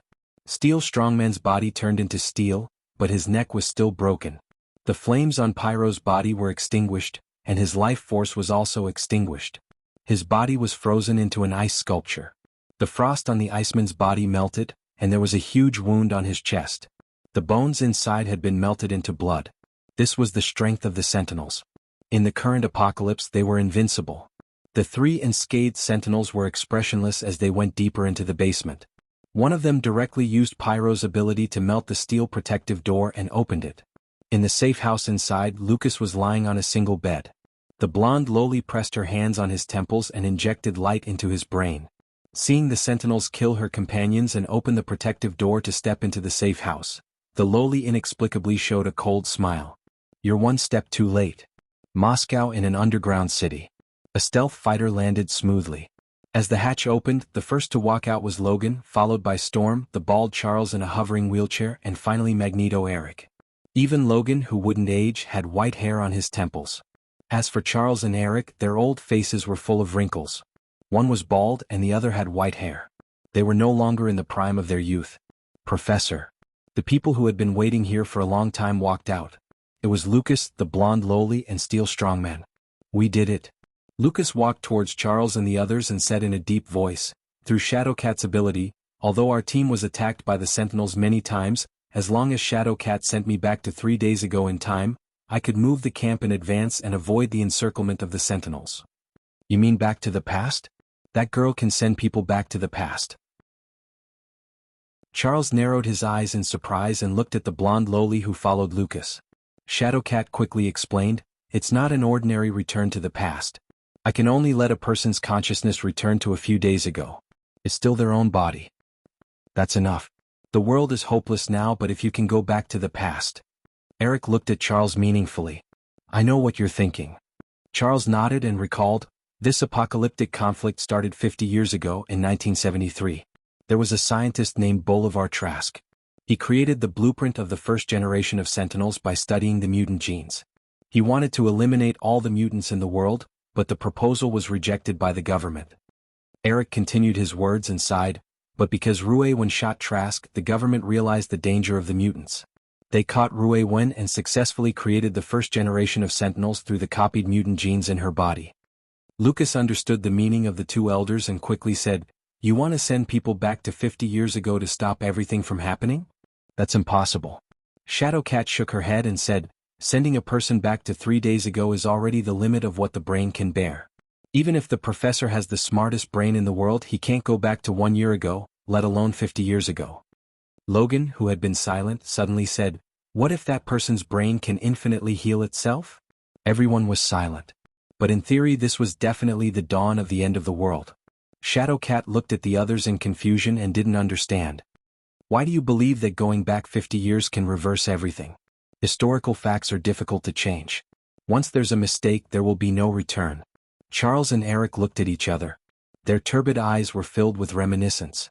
Then they said in unison, "Because 50 years ago this world had a god, an invincible god. God once flew in the sky and left a legend. Unfortunately, God later left this world and the end of the world came." Chapter 541. In the dungeon base. Logan slowly laid on a single bed and suddenly stood up. Even though he had experienced hundreds of battles, he was carrying all the hopes of the future world. He could not help but feel a little nervous. "What do I need to do when I go back?" "It's very simple. Charles adjusted the wheelchair forward and said, "Find Rue Wen and stop her from killing Bolivar Trask. Don't let her fall into the hands of others." "Where will she be?" Logan continued to ask. "It's very complicated to say. When we were young we did too many wrong things. At that time Rue Wen obeyed my orders, and I let her walk on a path full of danger." Eric looked at Logan and said in a deep voice, "You need the help of the young me and Charles. If possible it's best to find teacher Caesar." When they heard the name Caesar, almost all of them had nostalgia on their faces. Only the young Shadow Cat had a confused look on her face. She mumbled the name softly, as if it contained some kind of magical power. Lucas said with emotion, "I also saw him when I was young. His figure flying across the sky is still deeply imprinted in my mind." "Who is he?" Shadowcat finally could not help but ask. Lucas rubbed Shadowcat's small head and explained, "He is an extraordinary person who is not recorded in history. He is just a passerby in this world. However, if there is anyone in the world who can eliminate the Sentinels, probably only he can do it." Charles and the others did not refute. They seemed to agree that the person was powerful.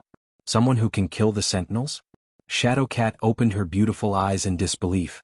She did not even dare to think about it. The second-generation Sentinels were invincible and immortal. Otherwise, they would not have forced humans into the current desperate situation. "To be honest, I don't really want to see that man. If I get close to him, my body will surge with a sense of powerlessness." Logan sighed and lay on the single bed again. "Logan, I will send your consciousness back 50 years and cover your body when you were young. Because you will not age, there should not be much difference." As Shadowcat spoke, she placed her palms on his temples and reminded him, "It will hurt a little." Logan closed his eyes.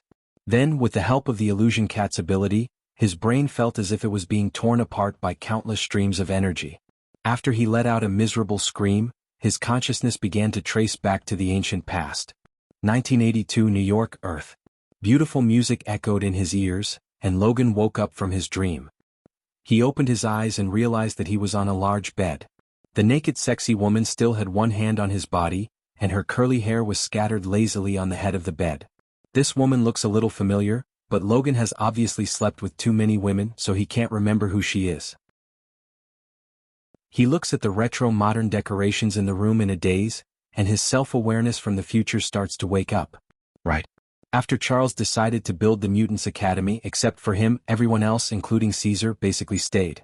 As a young man, he continued to wander around, working as a hired thug and bodyguard.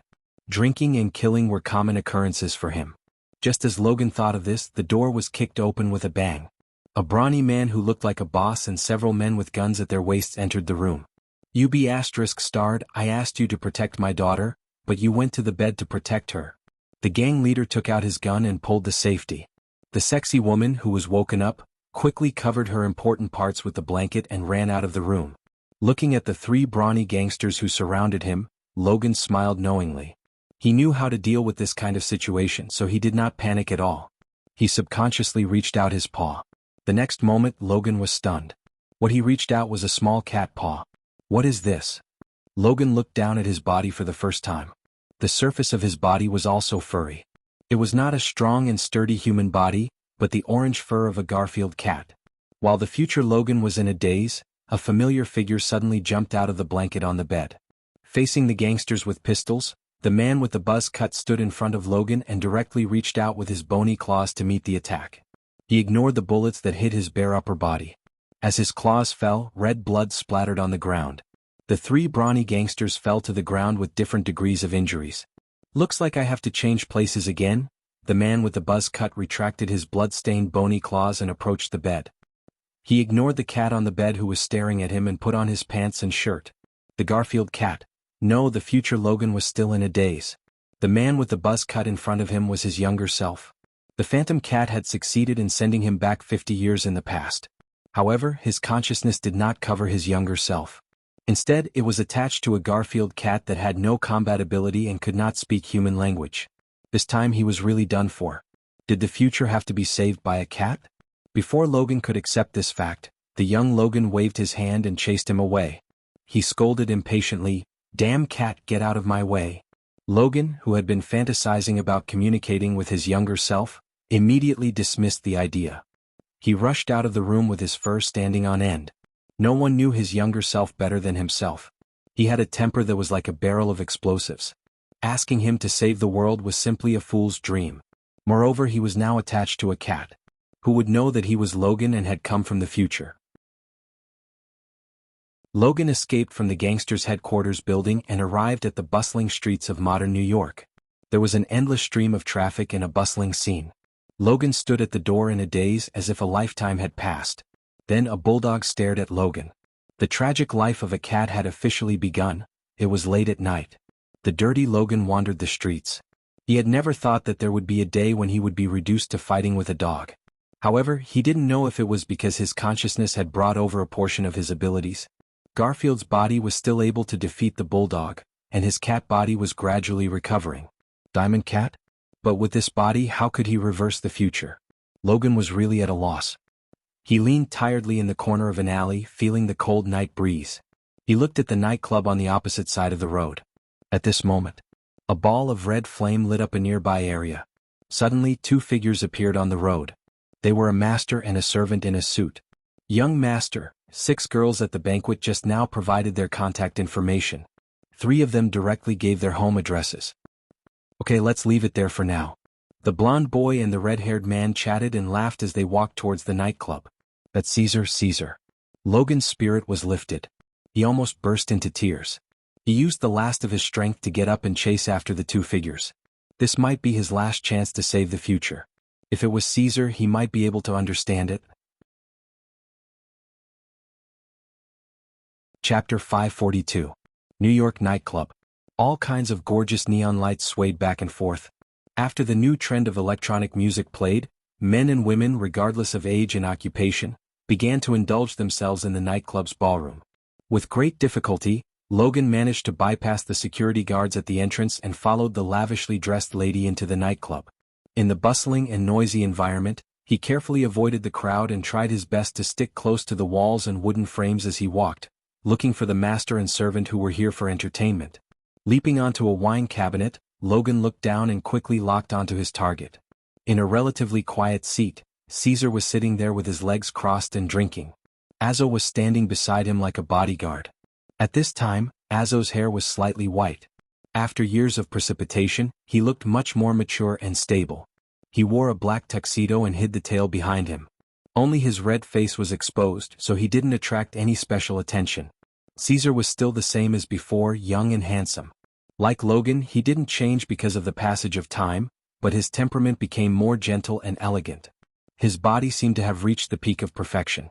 Looking at the 2 familiar people in front of him, Logan suddenly stopped, and the corners of his mouth couldn't help but curl up.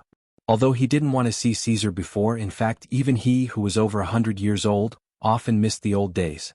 That carefree time where even if the sky fell, someone would hold it up. Every day he drank, chatted, and wandered on the streets. A female guest noticed Logan on the wine cabinet and couldn't help but call out, "Dear, look, there's a cat there. It seems to be smiling." The male guest sitting next to her looked sideways, but the wine cabinet was empty. There was no trace of the cat. He smiled and replied, "You're drunk." "There really is, it's a Garfield cat." The female guest muttered and stood up to look again, but she couldn't find it. Under the wine cabinet. Logan lay in the shadow under the table and thought, that was close. He aimed for the gap between people walking and quickly rushed into the hall. He passed through the dense crowd and approached the seat on the other side. At the wine table in the corner. Azo lowered his head slightly and smiled.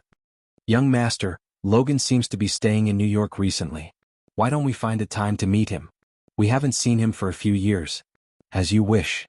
Caesar took a sip of wine and shrugged. "That guy has a wild nature and can't settle down at all times. In the past, letting him be a teacher for a few days was already the limit." "That's right. We haven't been teachers for a long time, ever since 5 years ago."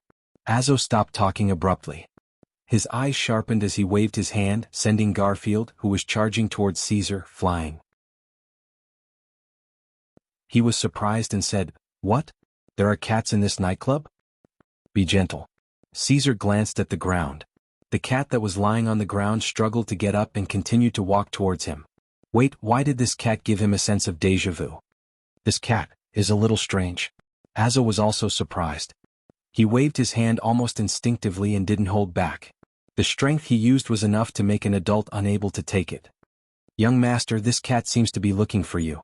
There are plenty of cat girls and bunny girls looking for me. Check if it's a male or female, Caesar said casually. Azo responded and really grabbed the cat on the ground. He seriously checked if it was a male or a female. Finally, he said regretfully, "It's a male." Logan angrily gave Azazo 2 paws and jumped onto the table. He cried out to Caesar for help, but what came out of the cat's mouth were meow meow meow sounds that even he couldn't understand. "Young master, it seems to be hungry," Azo said, not caring about the small claw marks on his hand. "I didn't expect you to know the animal language." Caesar looked at Azo in surprise. Azo quickly shook his head. This was a big misunderstanding. He explained, "Looking at it, it can only be hungry." "I see." Caesar looked at the anxious Logan and pondered for a moment. He raised his hand and signaled for a waiter. He pointed at the Garfield cat on the table and asked, "Do you have anything for it to eat here?" The waiter looked troubled. "Sorry, sir. We don't have cat food." Caesar snapped his fingers and ordered, "Then give it a medium-rare steak and a few bottles of Lafite." "Yes." The waiter sighed and left respectfully. Soon a steaming steak was served. "I didn't come here to eat cat food." Unable to convey the message of its future, Logan almost went crazy. But when Caesar put the steak in front of it, driven by hunger, it subconsciously opened its mouth and ate it happily. "I said it was hungry. Give it something to quench its thirst." Azo poured some Lafite on the table, but the cat didn't lick it. Instead, it looked at him with disdain and continued to bury its head in the plate. The bartender shook his head inwardly when he saw Caesar and Azazo wasting expensive wine and food. The world of the rich was just so dull and boring. Logan ate the steak while it stretched out its paw and climbed up on the table. Soon a neat X was carved on the wooden table. Azo muttered, "What does it mean? Another one? This cat seems to understand human nature. Its paw is not bad." Caesar was still drinking by himself. Obviously, his attention was not on this side. Instead, he opened Superman's 5 cents restriction as usual, collecting and recording the situation in the nightclub and even the surrounding streets. Logan suddenly became anxious. It knew that this was its only chance. After thinking for a while, it stretched out its paw and rhythmically hit the table. "Should I say that it is indeed a cat that has been to the nightclub?" Azo's eyes widened. After a while, his face became serious. He looked at Caesar doubtfully and reminded him, "Young master, there is something wrong with this cat." "What's wrong?" Caesar, who came back to his senses, asked. Azo pointed at the Garfield cat on the table, his face full of shock. "This cat seems to know Morse code."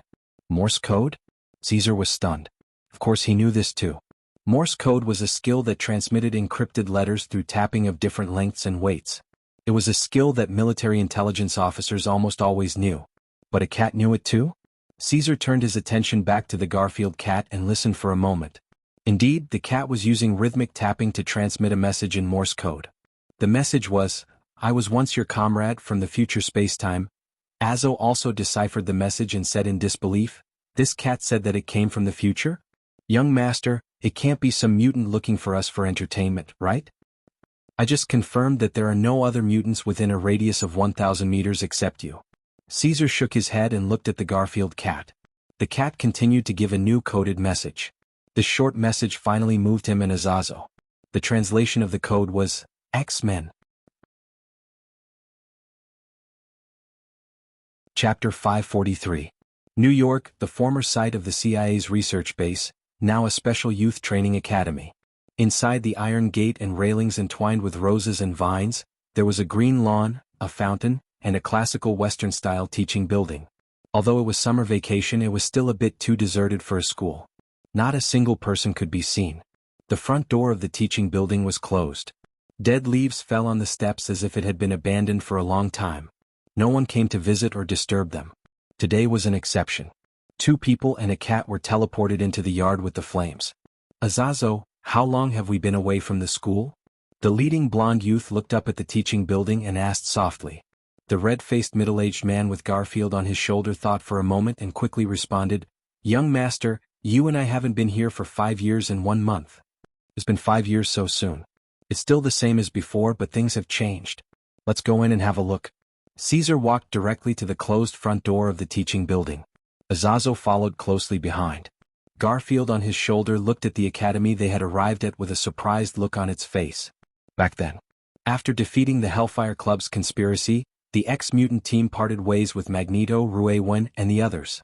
Charles decided to build the Mutant Academy. Caesar and the others, except for Logan, stayed. So even the future Logan didn't know what happened later that made Caesar and Garfield choose to leave the academy. The Mutant Academy was deserted and deserted. Caesar stopped at the door and winked. Azazo nodded and walked forward to knock on the wooden door. After a moment of silence, there was finally a response. "Who is it?" "I'm looking for the professor." Azazo continued to knock on the wooden door.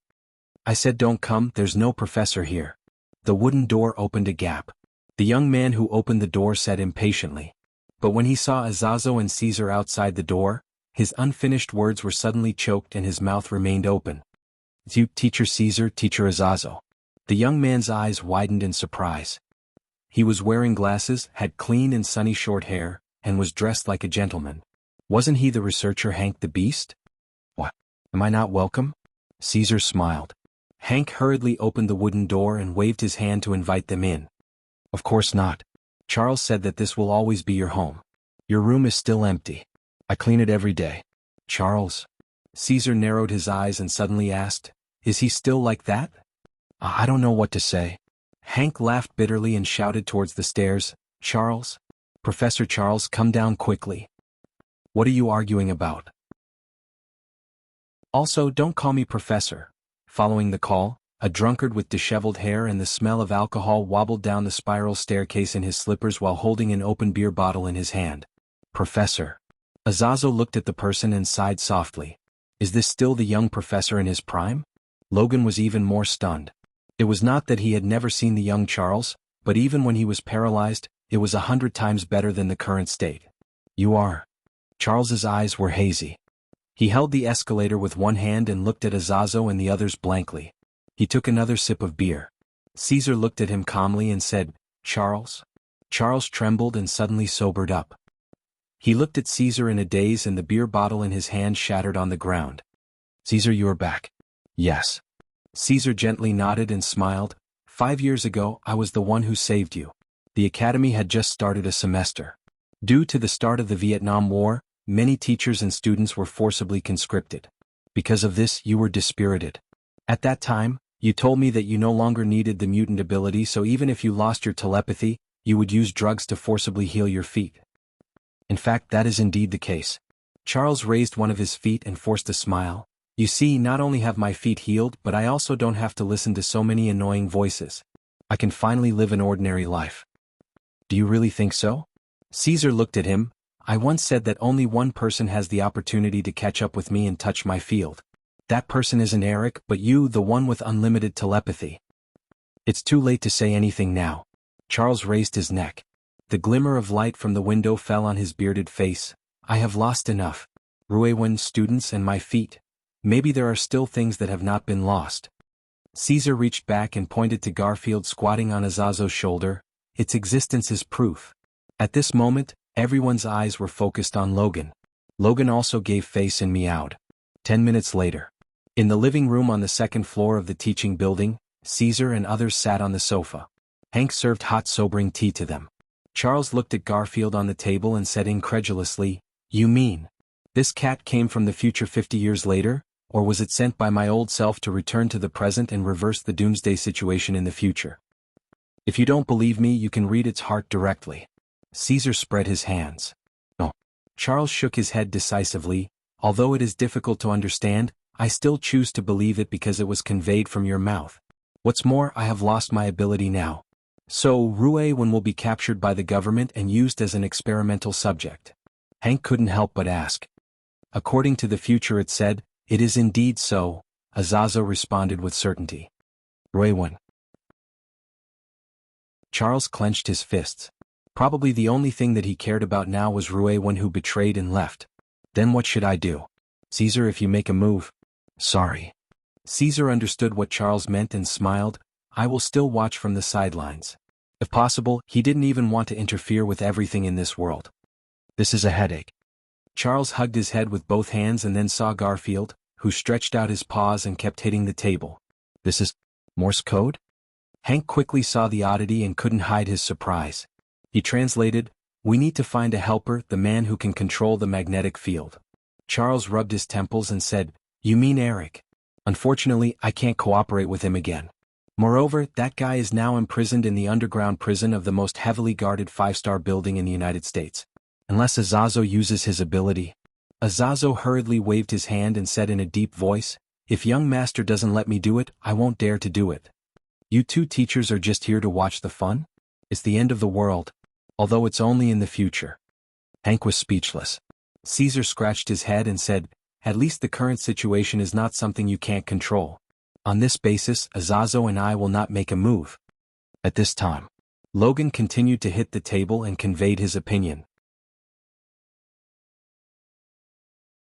Chapter 544. It was noon and the sun was shining brightly. On a main road in the outskirts of New York, a classic four-wheel drive car was driving at an average speed. Hank was the driver this time. Charles, who was in the passenger seat, still had a beard on his face, but he had also changed into a set of clean casual clothes that looked a little more human. Knowing that Ruewen was related to the apocalypse of the future world, and that she had to rescue Magneto who had rebelled against them, Charles and Hank both had solemn expressions on their faces and had a lot on their minds. Caesar and Azazo were sitting in the back seat of the classic car. Both of them were wearing sunglasses and holding tall glasses of red wine and tasting it happily. It was a sharp contrast to the tension of Hank and Charles. People who didn't know would think that they were going on a vacation. Hank lightly sighed and nervously said, "I say, teachers, you should pay attention to the atmosphere. Ruewen was once your student, so I'm not sure what to do. Besides, with the two of you here, why do we need to use this means of transportation to travel?" Caesar smiled matter-of-factly and said, "I've said it before. The initiative of this incident lies with you. It remains to be seen whether Azazo and I will intervene or not. At least for now, I have no intention to make a move." Okay. Hank couldn't do anything about it, but with Caesar and Azazo following them, they could at least ensure their safety. It was equivalent to the strongest life-saving backup. "If the two of you don't make a move, it depends on whether the helper that this future cat found for us is useful." Charles crossed his arms and lowered his eyes. He looked at Garfield, who was sitting in front of the window and constantly giving directions like a toy decoration in the car. Under the guidance of Logan's navigation, the classic car finally stopped in front of a villa-like residence. The car door opened and everyone got out. Caesar seemed to notice something. His hand holding the glass shook slightly and a knowing smile appeared on his face. It turned out that the helper that could break through any place was him. "Is it here?" Hank looked at Garfield in surprise. Garfield ignored him and continued to walk towards the wooden door along the courtyard steps. He pressed the doorbell, and soon a beautiful woman with a pretty face opened the door. When she saw a group of people standing outside the door, she quickly bowed and apologized. I'm very sorry. What did he steal? I'll definitely pay the original price." "Young master, there's something wrong with this house." Azo, who was standing behind, pointed at the carpet by the door and whispered to Caesar. The carpet seemed to have been trampled on countless times. The fur on it was almost bald, leaving behind marks that looked like it had been run over by a train. Caesar smiled but didn't say anything. Although Azazo often made a fuss over nothing and was overly cautious, he was right this time. There was something wrong with this house, and the reason for that was that a special ability had been born here. "We need to take a look at him," Charles said bluntly. "Sure, he's downstairs." The beautiful woman was also very respectful. She waved her hand and invited everyone to the basement. In the basement, when Charles and his party entered the room, they saw that it was full of various entertainment devices, such as a table tennis table and a video game console. The corners of the wall were also piled with various sundries, from expensive color TVs to drinks and snacks, all of which were counted by the number of batches. A silver-haired young man in a jacket was sitting in front of a video game console, playing a video game, but the speed of his hands on the keyboard had already exceeded the limit of human dynamic vision. "Are you Peter?" Charles narrowed his eyes so that he wouldn't be so dazzled. "Yes, you can also call me Quicksilver. What do you want? I've been at home today and haven't gone out." Quicksilver turned into an afterimage and left the video game console with a strong wind. He picked up the racket and constantly switched positions back and forth at a very fast speed. He was playing table tennis with himself. In less than 3 seconds, Quicksilver seemed to be tired. He came to the sofa and lay down with his legs crossed. He looked up at Charles and his party at the door. "Don't worry, we are not the police," Charles said. "Of course you are not, otherwise why would you drive a rental car here?" Quicksilver showed an expression that he already knew. Charles was surprised. You haven't been out, how do you know we drove a rental car? When you came here I went out to see. I also took a look at your car rental contract. Are you guys from the FBI? Quicksilver smiled proudly and disappeared from the sofa with a whoosh. After a moment, Charles only felt a gust of wind pass by him, and then Quicksilver was behind him, holding his ID card in his hand. After reading it he concluded, "Oh, not the FBI Genius Youth Training School. Where is that?" "That's just the past." Charles's eyes became brighter and brighter. He knew so many mutants, but he had never seen such extraordinary powers. "Is it teleportation?" Hank was also confused. "No." Azo's face was unprecedentedly dignified. He vaguely saw the shadow of the young master in the other party. "It's just pure speed." Caesar looked at Quicksilver calmly. Quicksilver also noticed him and disappeared from the place like the wind. After he used his extreme speed ability, time seemed to stop at this moment. "Going out with a guard, I'd like to see where you came from." Quicksilver ignored Charles and others who were stagnant like sculptures and walked towards Caesar. But when he came to Caesar, he was surprised to find a pair of eyes quietly moving down and looking straight at him. "How is it possible?" Quicksilver opened his mouth in surprise, but when experiencing the extreme speed world, there was no way to communicate with words. He staggered and almost fell to the ground. As a result, he was pushed back by a hand. "Pa." In the perception of others, two winds collided in the room, and then a figure bounced out. It was Quicksilver lying back on the sofa. Quicksilver's silver hair was messy, and he got up in surprise and looked straight at Caesar in the crowd. "Did you see me just now? Not only did you see me, but you also kept up with my speed? You walked so slowly, of course I could see you." Caesar shrugged. The others looked at each other and didn't know what to say. Slow. They didn't know what happened just now. Their eyes and senses couldn't keep up even a little bit. Quicksilver swallowed a mouthful of saliva. "You're not my dad, are you?" "No, you're so young, maybe you're my brother." "Boy, pay attention to your words." Azo looked at Quicksilver resentfully. Just now, even with his teleportation ability, he couldn't stop Quicksilver from approaching Caesar. "Okay, Quicksilver boy." Charles interrupted them and went straight to the point. "I need your help. I want you to sneak into a heavily guarded place and rescue a person." "Okay, no problem." Quicksilver agreed very simply. "You have no conditions?" Charles asked strangely. "Yes." Quicksilver pointed to Caesar and said excitedly, "I want to compete with him to see who runs faster." Chapter 545. Quicksilver and Caesar still had a private race. There were no referees and no witnesses, so only the two of them knew who won and who lost. The two of them went out at noon and came back at dusk. Caesar was still as free and easy as ever, as if nothing could arouse his interest. Quicksilver's face was gloomy, his silver hair was waxed high, and the new shoes he had specially put on when he went out were broken. Caesar and Quicksilver didn't take the initiative to mention it, and Charles and others didn't ask questions, as if they had collective amnesia and forgot about the race. Although they also wanted to know who eventually won the title of the fastest in the world. Many years later, Quicksilver was drunk and said, "If you want to compete with someone in a race, you must add a restriction: no flying. Can you understand the feeling of others flying in the sky while you face the sunset and run like a dog on the ground?" Anyway, Quicksilver promised to help Charles and others go to the underground prison of the 5-star building to rescue Eric. On the other side, Cairo, Egypt. In an ancient town located in the Golden Desert, a woman dressed in the local clothes was hurriedly walking among the pedestrians. She covered most of her face with a veil, only a pair of beautiful eyes were exposed.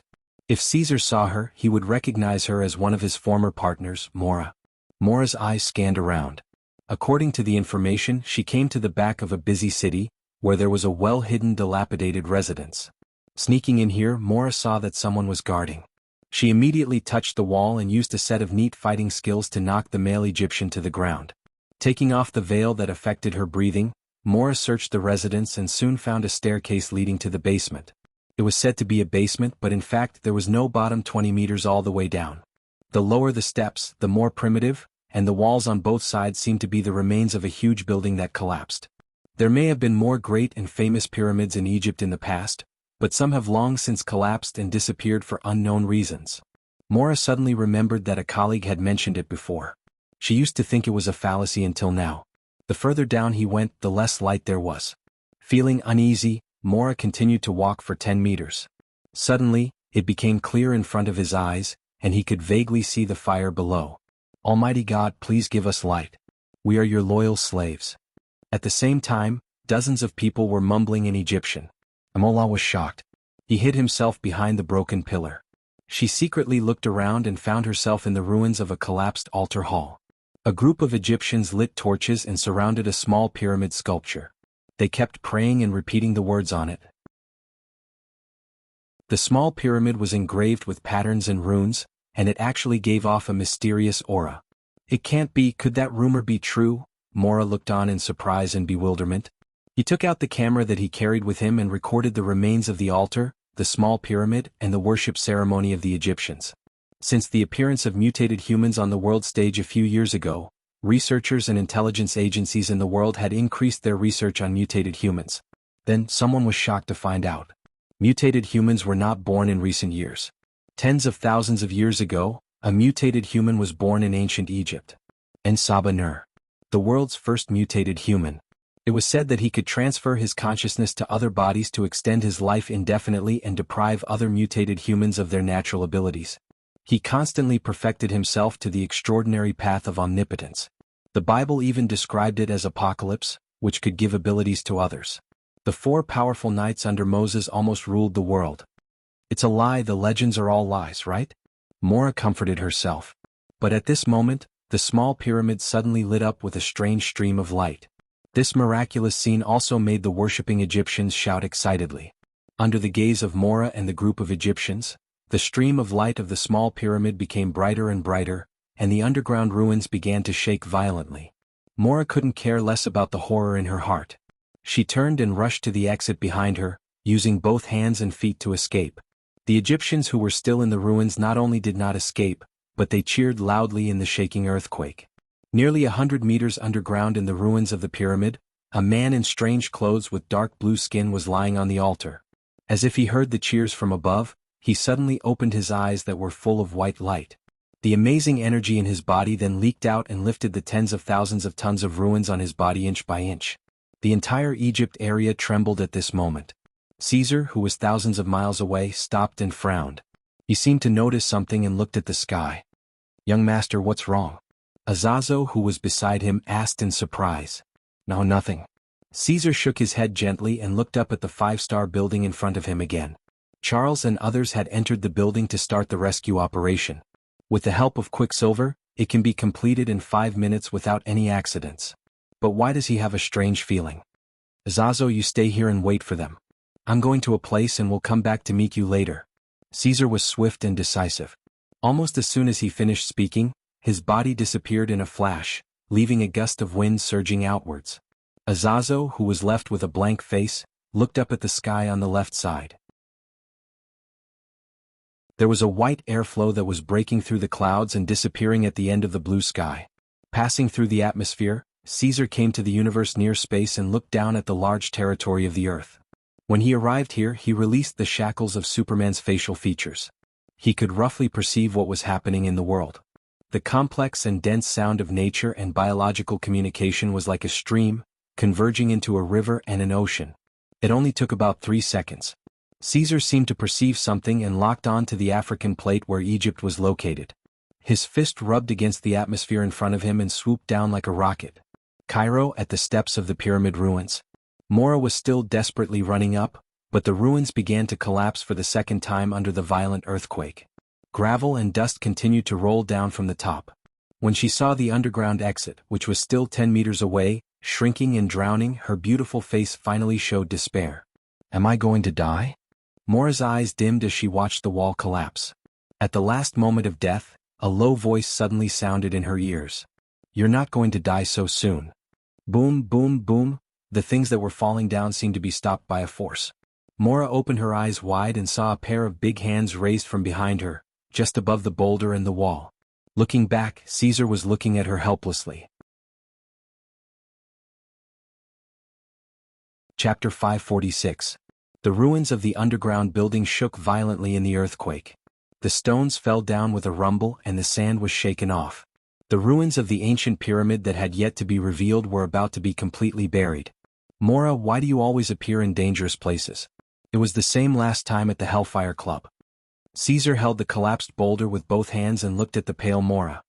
He said angrily, "If I had come a little later, you would have become minced meat."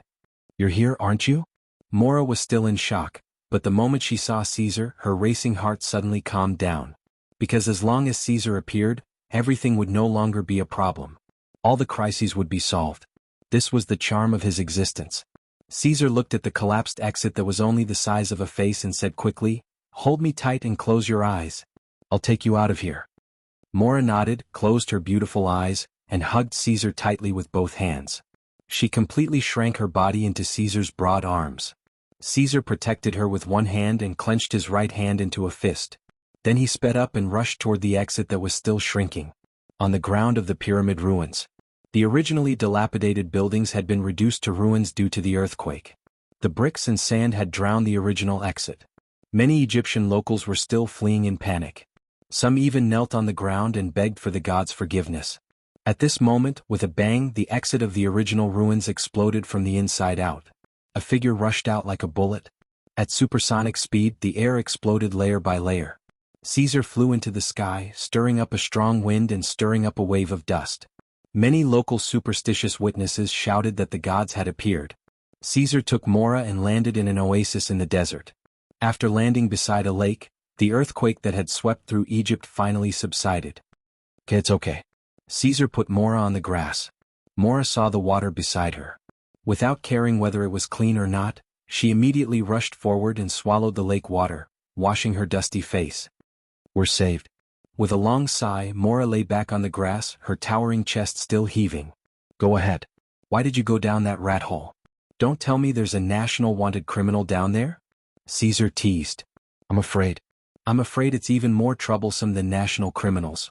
Mora propped himself up and said with a serious face, "Just now there were Egyptians performing a ritual under the pyramid ruins.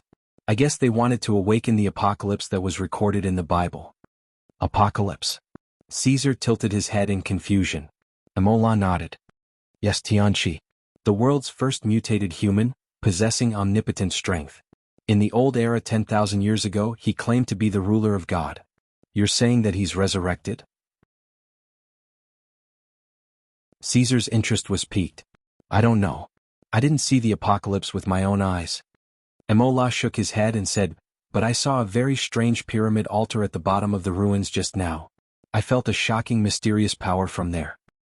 "The first mutant, a native god of Earth? Interesting. Caesar's eyes lit up slightly. He really didn't want to intervene in the mutant war. If he took action every time there was a world crisis, it would make the world unusually dependent on his existence. Just like the original Kale, once he returned to Earth or New York, the local superheroes wouldn't be too vigilant because they knew that even if the sky fell, there would be the symbol of peace, Kale, to hold it up. Kale was originally a native resident of the Marvel world.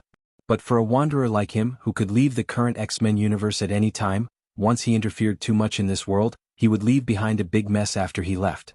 So whenever there was a crisis or problem, Caesar was more inclined to guide or help the heroes of that universe on the right track, rather than simply solving the problem by himself. But now, hearing that there was the existence of the first mutant, a human god of the old world, Caesar was moved. No matter how free and easy Caesar's mind is, the energy flowing in his steel body alone is enough to supply a city. With a powerful body that is unparalleled and can be called top genes, once he encounters an enemy of interest, the soul of the fighting race will begin to burn. Yes. Caesar is also eager for a long-lost battle, but in the current X-Men universe, even mutants with level 5 or 6 mutant abilities, such as Professor Charles, Magneto, Quicksilver, and others, are either not fully awakened or have wasted their abilities in peacetime, which is not enough to arouse his interest and desire to fight. Is the Almighty God very powerful? Caesar couldn't help but ask. Of course. In the Bible, he can also give others power and almost rule the world. Mora didn't know what he was thinking and responded naturally. Caesar continued to ask, "He may be under the pyramid ruins just now?" Yes, according to the intelligence records, this is indeed the case. Mora felt a little wrong and said in surprise, "Caesar, why do you ask so clearly?" "Nothing. If he is still alive, I want to fight with him and see who is more powerful." Caesar was eager to try. He was also called the Son of God by the humans on Marvel's Earth. Compared with the self-proclaimed God, he should be on an equal footing, right? Mora was stunned. Are you serious? That's the god of the old era. If you really want to deal with him, you'd better inform Charles and the others. Charles and the others are busy. You stay here first, I'll go back and take a look. If that apocalypse really recovered, then it's just right. As soon as Caesar finished speaking, he accelerated and took off in place, disappearing from the green plants in an instant. No matter how Mora shouted, he didn't look back. Looking at Caesar's figure disappearing into the sky, Mora was stunned. Is he going to kill a god? I really can't understand the thoughts of superhumans. In the desert town where the pyramid ruins were located, Caesar returned here without slowing down and directly crashed into the collapsed site where he had just rescued Mora. He clenched his fists and opened a path in front of him. The hard sand and stones kept breaking on both sides of his body. Caesar broke through the rock layer buried deep in the ruins and kept going down. 20 meters, 50 meters. Until 100 meters later, the traces of the ruins became deeper and deeper.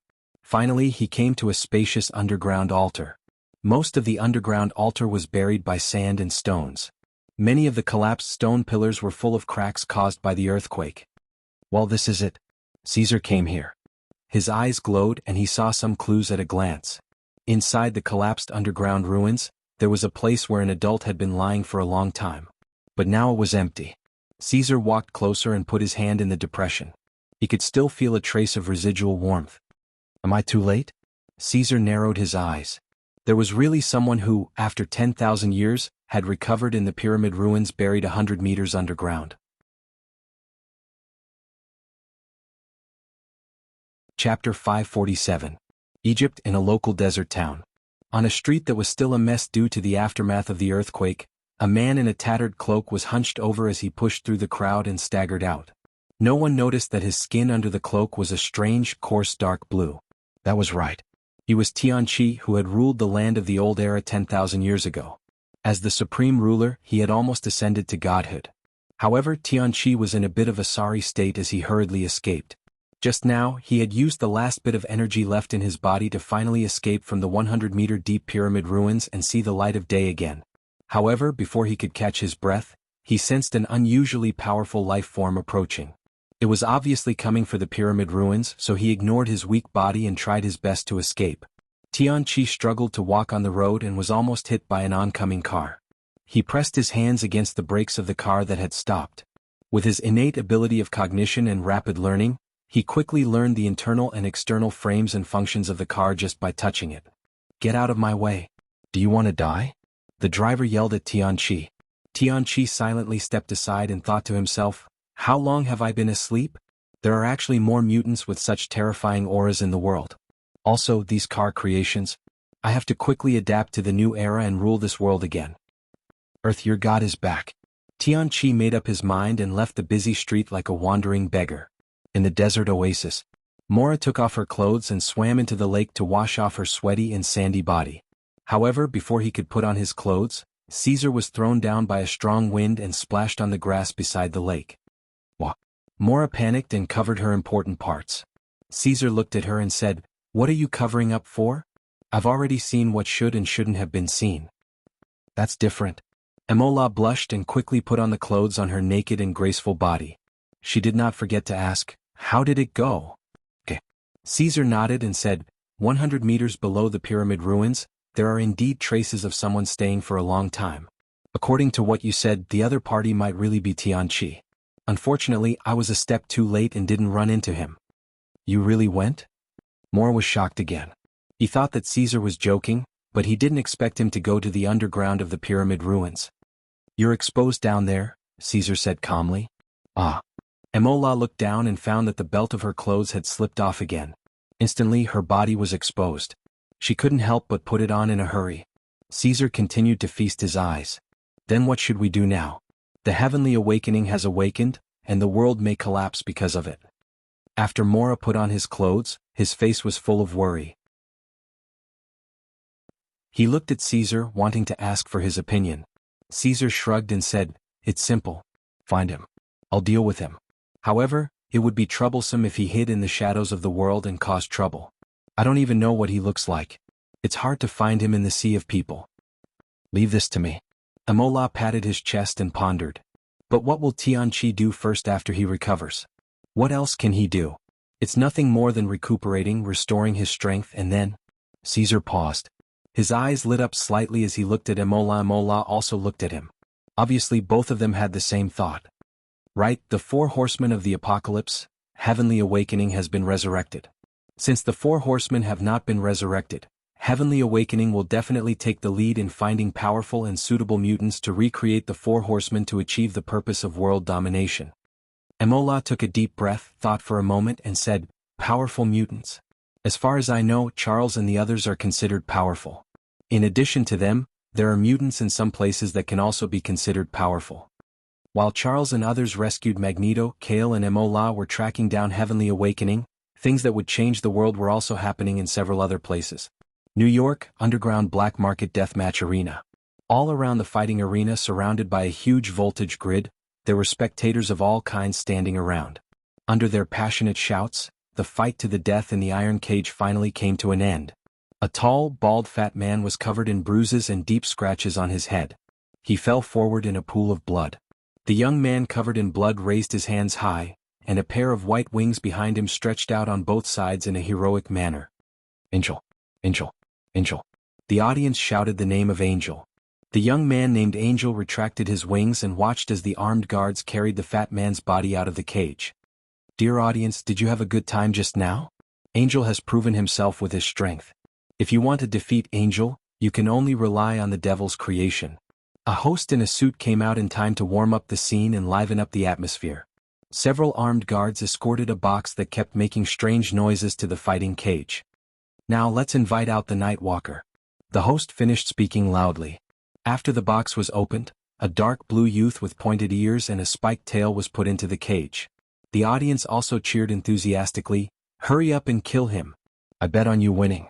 Angel, tear him apart." Wow, it's really the devil's creation. The Nightwalker looked around blankly. When he heard a click, he realized that the exit of the cage behind him was closed. He panicked and started to teleport continuously. His body appeared in different parts of the cage, but because of the electric grid, he finally fell to the ground inside the cage. "Fight me." Angel hooked his finger and said urgently, "If you don't fight me, they will shoot you and me." The Nightwalker gritted his teeth and teleported behind Angel. He used his tail to wrap around Angel's neck and flipped him 360 degrees to the ground. A battle between mutated humans led by ordinary people was officially staged in the iron cage.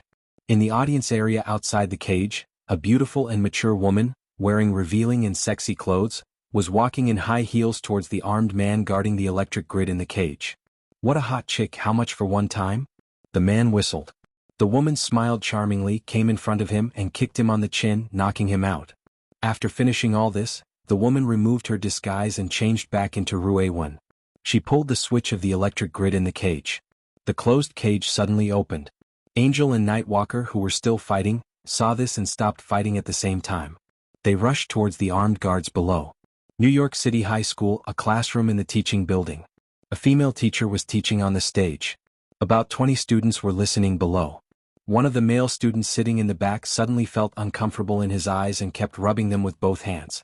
"Scott." The female teacher saw his abnormality and asked in confusion, "What's wrong with you? Do you want to cause trouble again?" "No, teacher." Scott tried his best to open his bloodshot eyes. Something seemed to be awakening in his bloodshot eyes. "My eyes are burning and hurting. They are about to explode."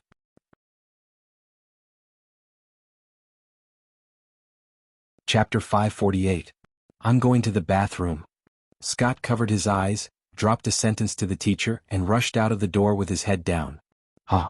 The teacher frowned and coughed, reminding the students who watched Scott's figure were still in class, and snorted coldly, "Don't learn from students like Scott, he has no future in the future."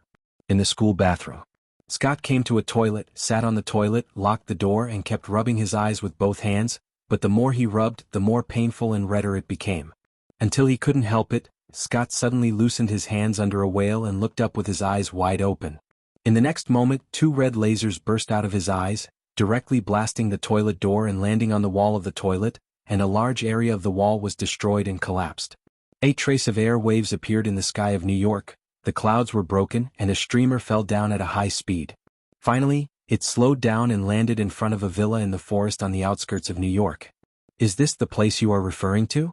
Caesar put down Mora in his arms. Mora shook his body slightly, and only then did he recover from the high-speed flight. He looked around and was surprised. It's only been about 10 minutes and we've returned to New York from Africa?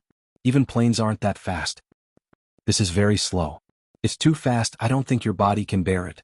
Caesar said angrily. Come with me. Mora flicked his hair and took Caesar towards the front door of the villa. Caesar followed behind lazily, but also looked at the villa they arrived at. He had just noticed in the air that the location of the villa was very remote, as if it was deliberately chosen to be newly built in a place where there were no people. Another point is that although there is a wild forest nearby, there is not much breath of living creatures, as if the animals have been scared away, and a strange breath lingers around the villa. Interesting. Caesar showed a rare expression of interest. There are not many things in X-Men universe that can interest him. Mora came to the closed front door of the villa, pressed the doorbell, and then waved at the camera in the corner of the ceiling. After a while there was finally some movement inside. After the main door opened, a young woman in home clothes opened the door a crack. She was thin and had dark circles under her eyes. When she saw Mora, she forced a smile. Miss Mora, you're here. Miss Green, long time no see. How have you been? Mora smiled charmingly. Same old. Miss Glenn sighed softly. Noticing Caesar behind Mora, she immediately became vigilant. That who's behind you? Oh, him. Emola smiled even more charmingly. He's my younger brother, Caesar. Don't be fooled by his appearance. He's an intern teacher.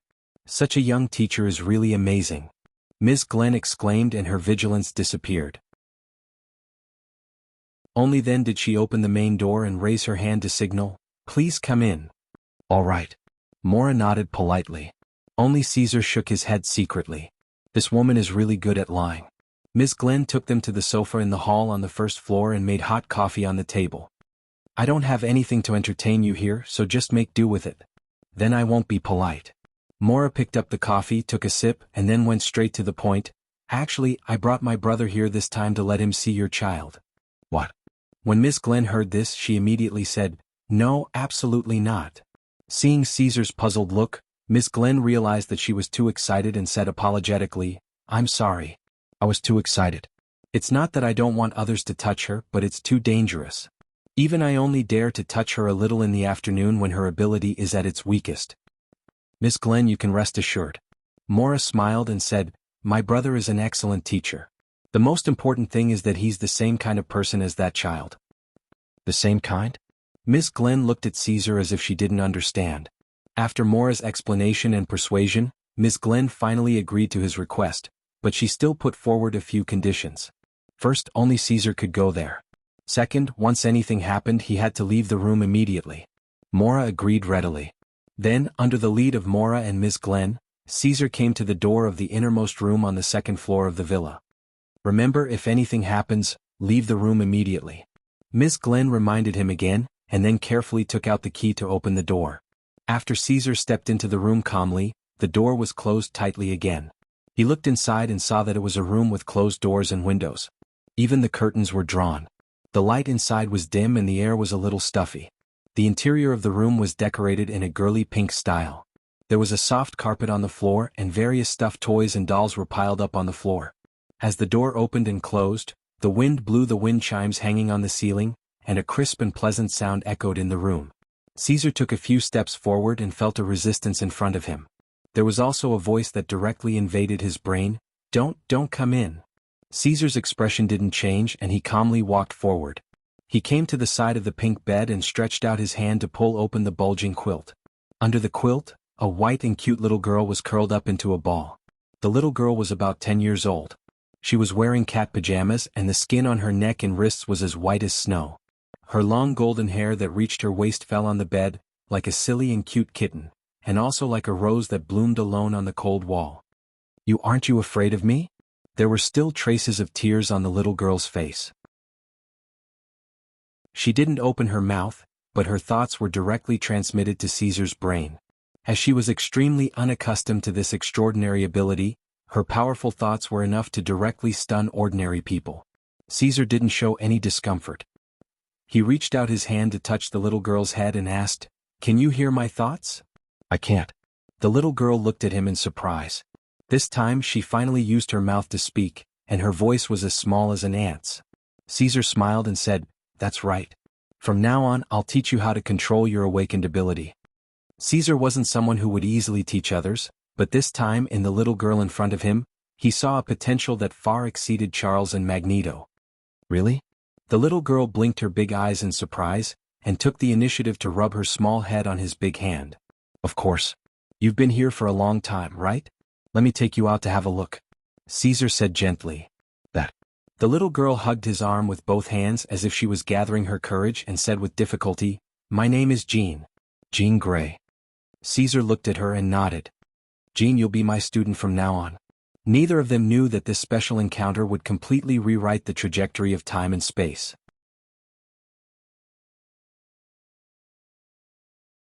Chapter 549. In the living room on the first floor of the villa. Miss Green sat on the sofa and waited uneasily. She looked up at the second floor from time to time. Seeing this, Maura comforted her with a smile. "Miss Green, don't worry. It's okay. Look, there's no movement upstairs." "You don't know." Miss Green shook her head and smiled wryly. "Nothing is the scariest. I once hired a tutor to let the child have some contact with people, but the tutor fainted and foamed at the mouth as soon as he stepped into the room.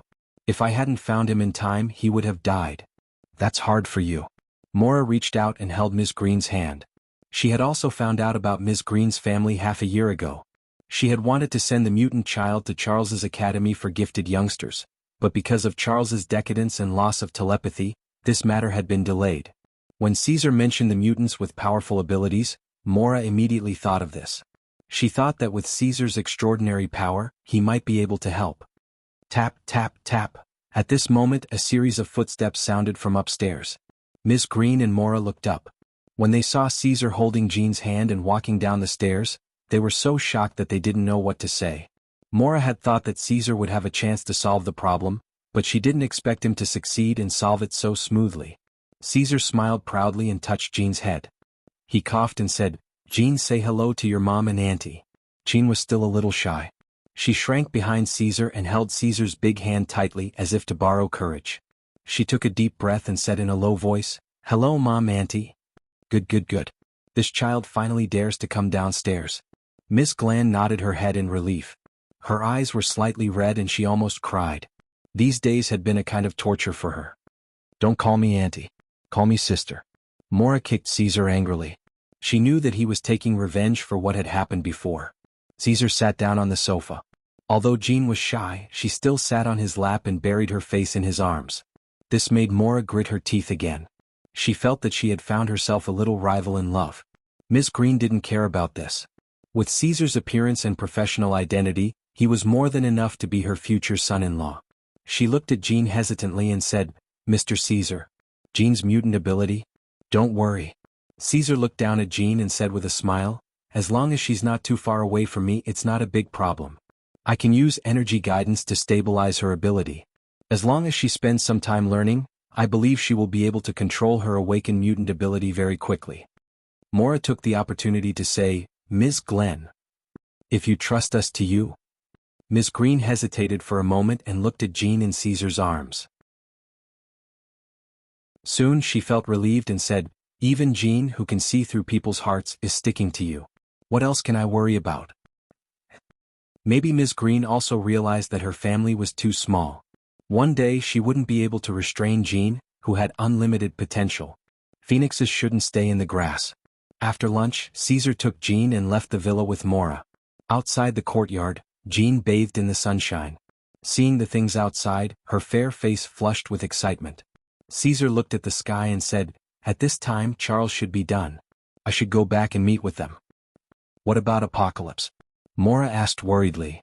"He hasn't come out yet. Let's wait until he shows up. Aren't you a CIA agent? You can use all kinds of channels and resources to investigate." Caesar held Jean in his arms like a princess. His feet floated in the air. After stirring up a strong wave of dust, he turned into a stream of light and disappeared. Maura was choked by the dust and kept coughing. She angrily watched Caesar's figure and complained, "This guy abandoned his old love when he has a new one. At least give me a ride. How can I get a taxi in this desolate suburb?" In the sky 1,000 meters above, Jean, who was in Caesar's arms, opened her blue eyes wide. She looked at the things moving past her and the vast sky and earth. She didn't panic because of the high altitude. Instead, she let out a silvery bell-like laughter. Jean said in surprise, "Teacher Caesar, are you an angel? You can fly." Caesar deliberately slowed down and kept below the speed of sound. He smiled and said, "I don't have wings. You can do the same when you're familiar with controlling your ability." "Really?" Jean's eyes lit up. "Of course." Caesar nodded. Yu Tong's ability was similar to Jean's. It was easy for her to fly with her mind. Moreover, Jean's potential was probably higher than Yu Tong's. Yu Tong's strength lay in her exquisite ability control. It would be best if Yu Tong was a teacher. Caesar's eyes were complicated. He had to say that after coming to this spacetime for so long, he really missed the Marvel universe he was originally in. Jean seemed to be aware of Caesar's thoughts and didn't speak anymore. She just opened her eyes wide and enjoyed the passing scenery all the way. United States 5-star building, underground prison. Most of the others stayed on the upper floor to wait, and only Quicksilver sneaked into the prison. Under his extreme speed ability, no matter how many security guards there were, they were all in vain. As for the countless densely packed cameras, as long as the cameras weren't paying attention, wouldn't it be fine to sneak past them? Of all the abilities in the world, only speed is invincible. Quicksilver passed through almost unimpeded along the way, and he also changed into a guard's uniform and came to the prison where Magneto was held at the lowest level. Everything in the underground prison here, including the walls of the building, is not allowed to be mixed with any metal. It is all impenetrable tempered glass. Quicksilver entered here and in front of Magneto. Eric relied on his extremely fast hand speed to generate resonance and directly shattered the glass cage. Eric, dressed in a prisoner's uniform, climbed out of the cage, looked at Quicksilver, frowned and said, "Who are you and why did you come to save me?" "In order to run a race with a person, I had no choice but to promise to get you out of here." Quicksilver spread out his hands. Eric looked at the prison door that was about to open and said quickly, "You should know. After the glass cage is broken, a large number of underground guards will come here. Their pistols are all made of plastic and I can't deal with them." "I know." Quicksilver bickered and came behind Eric, holding his waist with one hand and the back of his head with the other. The prison door slowly opened and a dozen guards appeared with special guns and Quicksilver and Eric disappeared in an instant. The next moment, Quicksilver and Eric entered the underground elevator 50 meters away. Eric was shocked, holding the elevator, his head was a little dizzy. "That's the aftermath of high-speed movement. You're not bad." Quicksilver shrugged and said casually, "I heard that your ability is magnetic field control? It just so happens that my mother slept with a man who could control metal when she was young."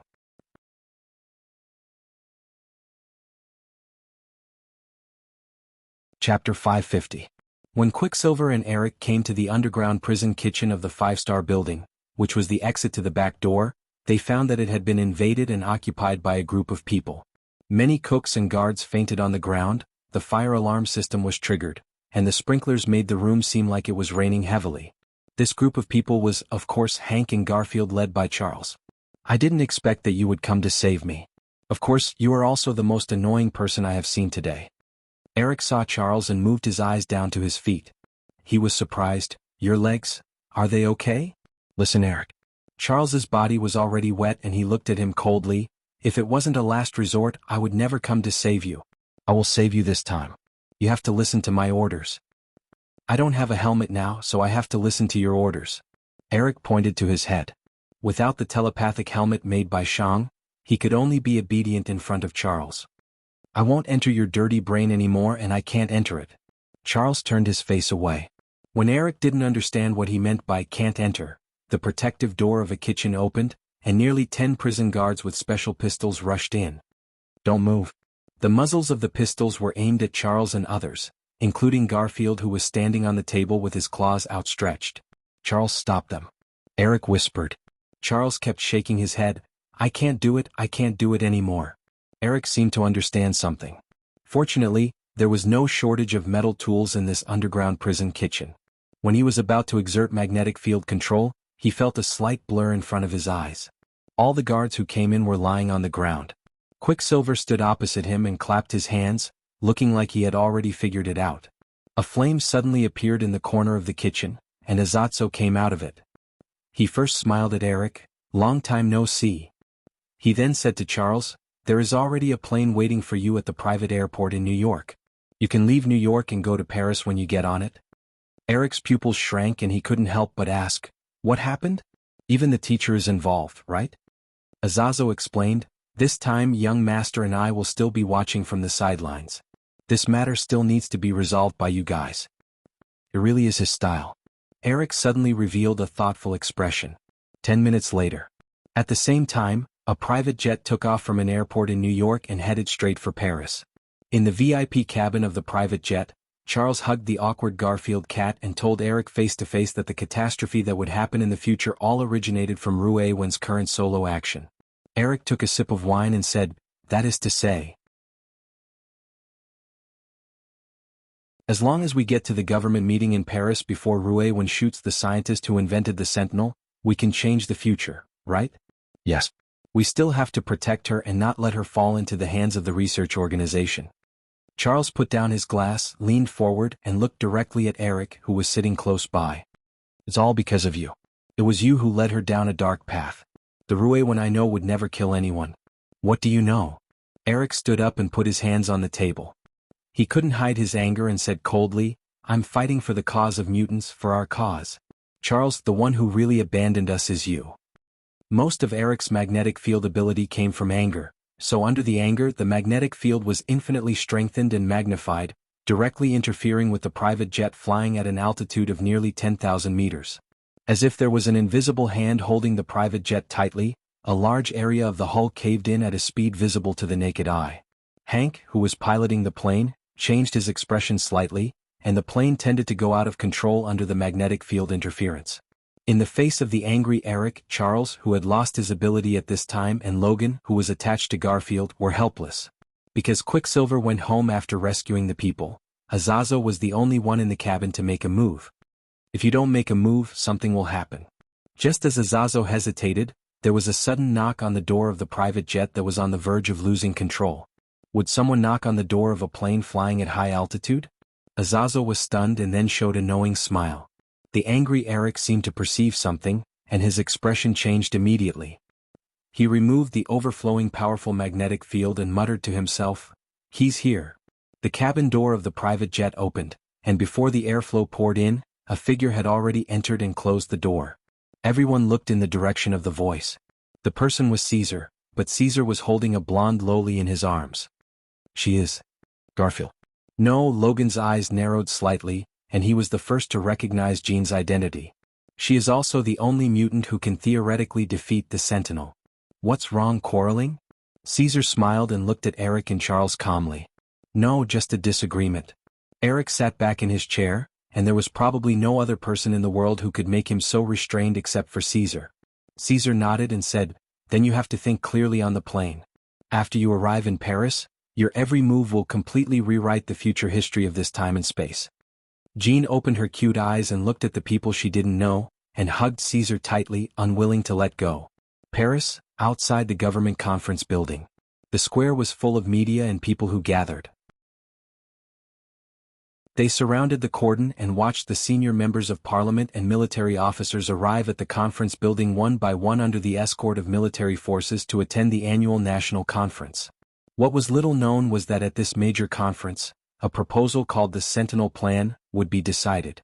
Inside the conference building, inside the closed conference hall, several members of parliament and officers gathered around a table, and a short, bespectacled scientist was standing and explaining the proposal to them. Sentinel has powerful combat power, and its flight speed far exceeds Boeing. It is an epic-making milestone product. Most importantly, it can detect and lock onto the mutants' genes, and only eliminate the mutants hidden among ordinary people. As Trask explained, he didn't forget to take out the small detection device from his pocket. "Even if I activate it now, it won't have any reaction."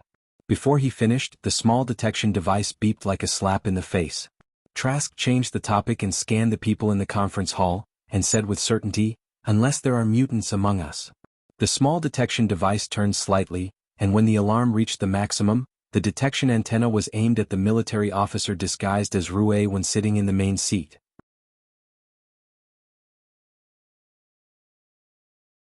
Chapter 551. Beep beep beep. The conference hall was completely silent. Only the sound of the detector could be heard, causing everyone in the room to feel nervous. Scientist Trask held the detector in his hand tightly as he looked at the military officer sitting across from him. His lips curled up slightly as he said in a deep voice, "It can't be wrong. You are a mutated human." As soon as he said that, the faces of the other people in the conference changed as they looked at the military officer in shock. The military officer was horrified as he stood up from his seat and screamed, "There must be something wrong with the detector. How can I be a mutated human? Tell me. My detector will never be wrong. Mutated humans have many special abilities that we don't know about. Everyone here should know this," Trask said confidently. The two officers were still doubtful, but they still surrounded the military officer and tried to subdue him temporarily. No matter what, they would rather make a mistake. "You?" Rui Wen's eyes turned sharp. Her disguise was almost exposed, so there was no need for her to continue. As the surface of her body transformed, her skin transformed like thorns, and her entire body returned to the original red-haired, blue-skinned female appearance. The moment she returned to her original naked body, Rui Wen attacked with both hands. Her actions were decisive and sharp as she knocked the two officers close to her to the ground. Some politicians had never seen such a scene before as they ran out of the conference hall with pale faces. Trask saw that the situation was not good as his short body kept retreating until his back touched the foot of the conference room. "You want to destroy us mutated humans? Where do you think you are going?" Rui Wen took out a special pistol from her waist as she leaped onto the conference table with an indifferent expression and aimed at Trask in front of her. The moment she was about to shoot, something unexpected happened. A Garfield cat suddenly jumped in from the window and hit her wrist. The special pistol instantly flew out of her hand and fell to the ground. "A cat?" Rui Wen glanced around. Just as she was surprised, the door of the conference hall suddenly opened as Charles and a group of people walked in.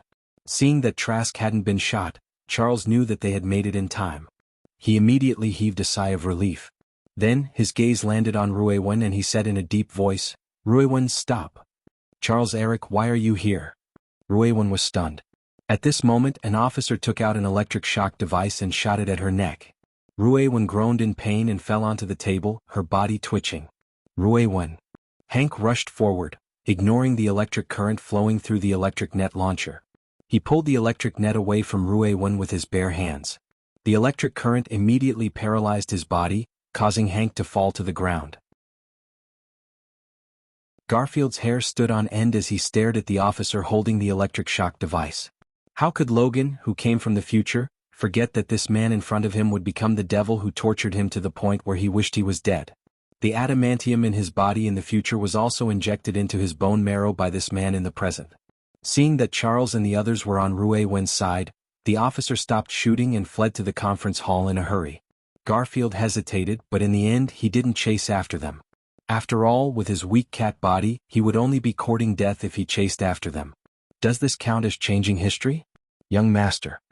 On the rooftop of the conference building, 3 people stood on the rooftop. Azo turned around and looked at Caesar, who was holding Jean's tender hand. "It's still hard to say." Caesar narrowed his eyes. Like Azo, he was constantly paying attention to what was happening below. Trask wasn't killed, so the Sentinel project ended. "Isn't this a success?" Azo's face was filled with confusion, but his voice quickly weakened as he thought of a very important point. Charles and the others did stop Trask from being shot, but Rui, when attacking a government official in the conference hall, had become an unchangeable fact. The government members saw the huge threat of the mutated humans from Rui Wen and might agree to start the Sentinel project in the future. The crisis in the future hadn't been resolved, and the key was still Rui Wen and the unfinished Sentinel. Caesar and Azo weren't the only ones who thought of this. Inside the chaotic conference hall, Eric suddenly bent down, picked up the pistol on the ground, and aimed at Rui Wen, who was lying on the table. Charles, Garfield, Logan, Hank, who was gradually transforming due to the electric shock, and Rui Wen, who was waking up from the paralysis, were all completely stunned by this turn of events. "What are you doing? Eric, why are you aiming at Rui Wen?" Charles said in disbelief. "Charles, this is the only solution right now." Eric glanced at Trask and was about to pull the trigger. Charles rushed forward in time and snatched the pistol. He didn't forget to shout, "Rui Wen, run! Eric wants to kill you." Rui Wen, driven by the desire to survive, quickly got up from the table and rushed toward the floor-to-ceiling window. "It's too late." Eric shook his head and grabbed with his left hand. The pistol that was snatched by Charles automatically pulled the trigger. Under the control of the magnetic field, the bullet chased after the back of Ruiwen's head as if it was equipped with a tracking system. No. Under Charles's desperate cry, Ruiwen crashed through the floor-to-ceiling window and fell. She was shot in the back and fell to the ground from a height of 10 meters. Oh my God! What is that? A humanoid monster. The square outside the conference building was still surrounded by a large number of people and media. When they saw the strange-looking Ruiwen fall to the ground, it immediately caused a commotion. Many media immediately picked up their cameras and madly took pictures of Ruiwen, who was in a seriously injured state. Hank, go save Ruiwen. Charles hugged Eric's hands tightly and shouted at Hank on the ground. I got it. Hank's muscles had expanded by half, and his whole body had grown blue hair. His inhuman physique was no longer paralyzed. He directly threw the electric net in his hand away and jumped out of the broken floor-to-ceiling window. Another one, a werewolf? A lion man? Under the exclamation of the crowd outside, Hank landed on the ground and ignored the flashes of the media around him. When he saw the shot and injured Ruiwen lying in a pool of blood, his wild face showed heartache. He reached out and picked her up in a princess carry. Ruiwen, don't be afraid, I'll take you for treatment. You'll be fine. All of you get out of my way. Hank raised his eyes and looked coldly at the people outside the square. Accompanied by the roar of the beast, the crowd panicked and made a feasible passage. Wanna run? All of you stay here. Eric's indifferent voice came from above. With the help of the metal on his shoes and belt, he floated from the conference hall to the square outside and blocked Hank's way.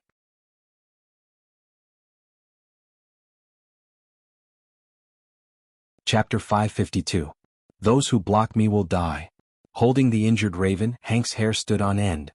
He was like a wild beast as he angrily shouted at Eric. You can try. Eric sneered and spread his hands to both sides, maximizing his magnetic field control. Buzz under the exclamations of the people, the vehicles parked near the square, the metal showers in the musical fountain, the temporary railings set up in the square, and even the firearms in the hands of the armed soldiers who were rushing over here, after a violent shake, all of them floated out of gravity and gathered towards Eric's head under the magnetic field's traction. Damn it.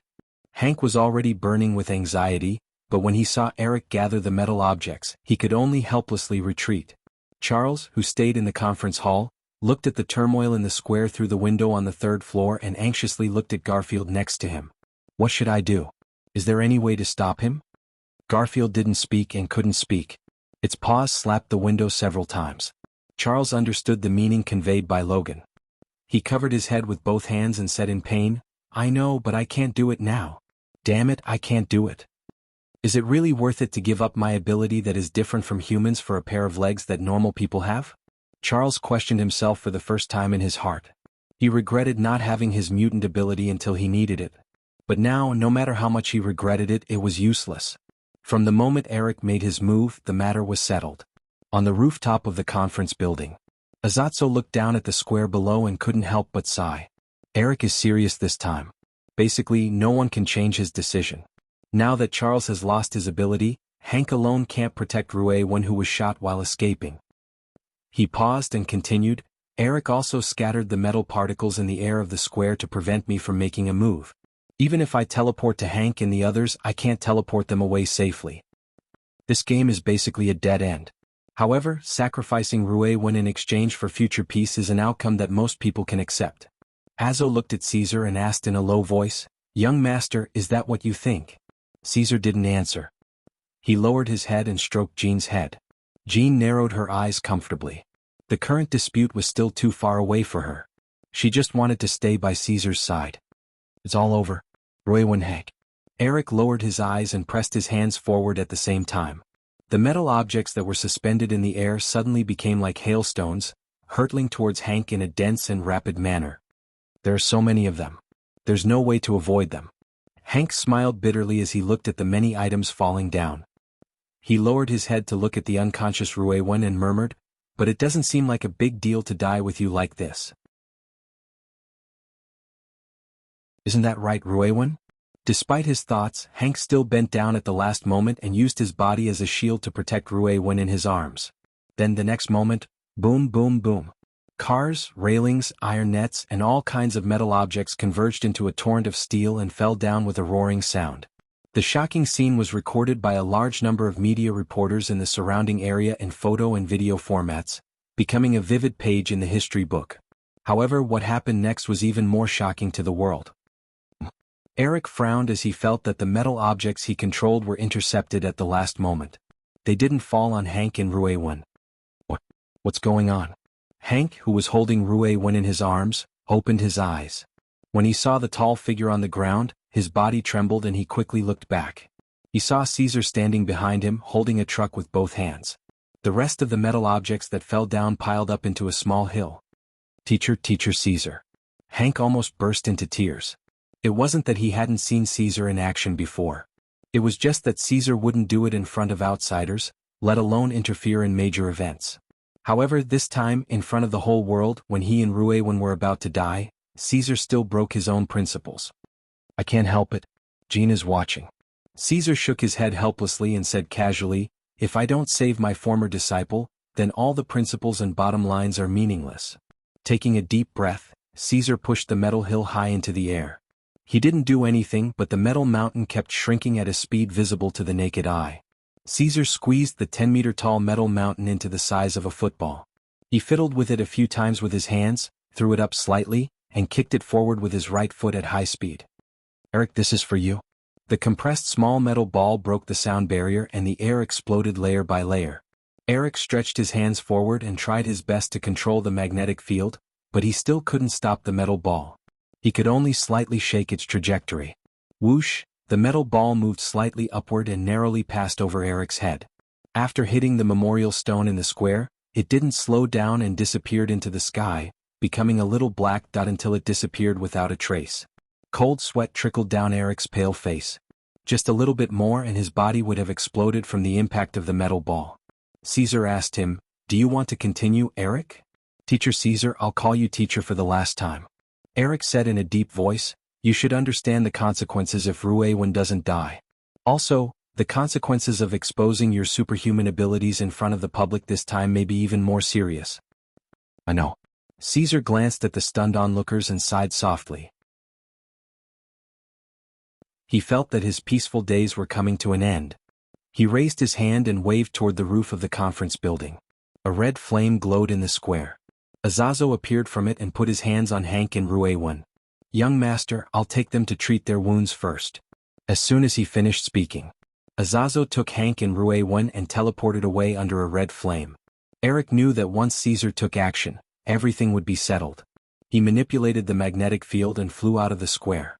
The world is going to be chaotic. Caesar sighed softly in his heart. His body shook and flew quickly to the rooftop. He reached out to Jean. "Let's go, Jean." "Okay." Jean smiled like a flower and jumped directly into Caesar's arms. After Caesar hugged her, he floated up and quickly flew away, leaving the conference square in an uproar.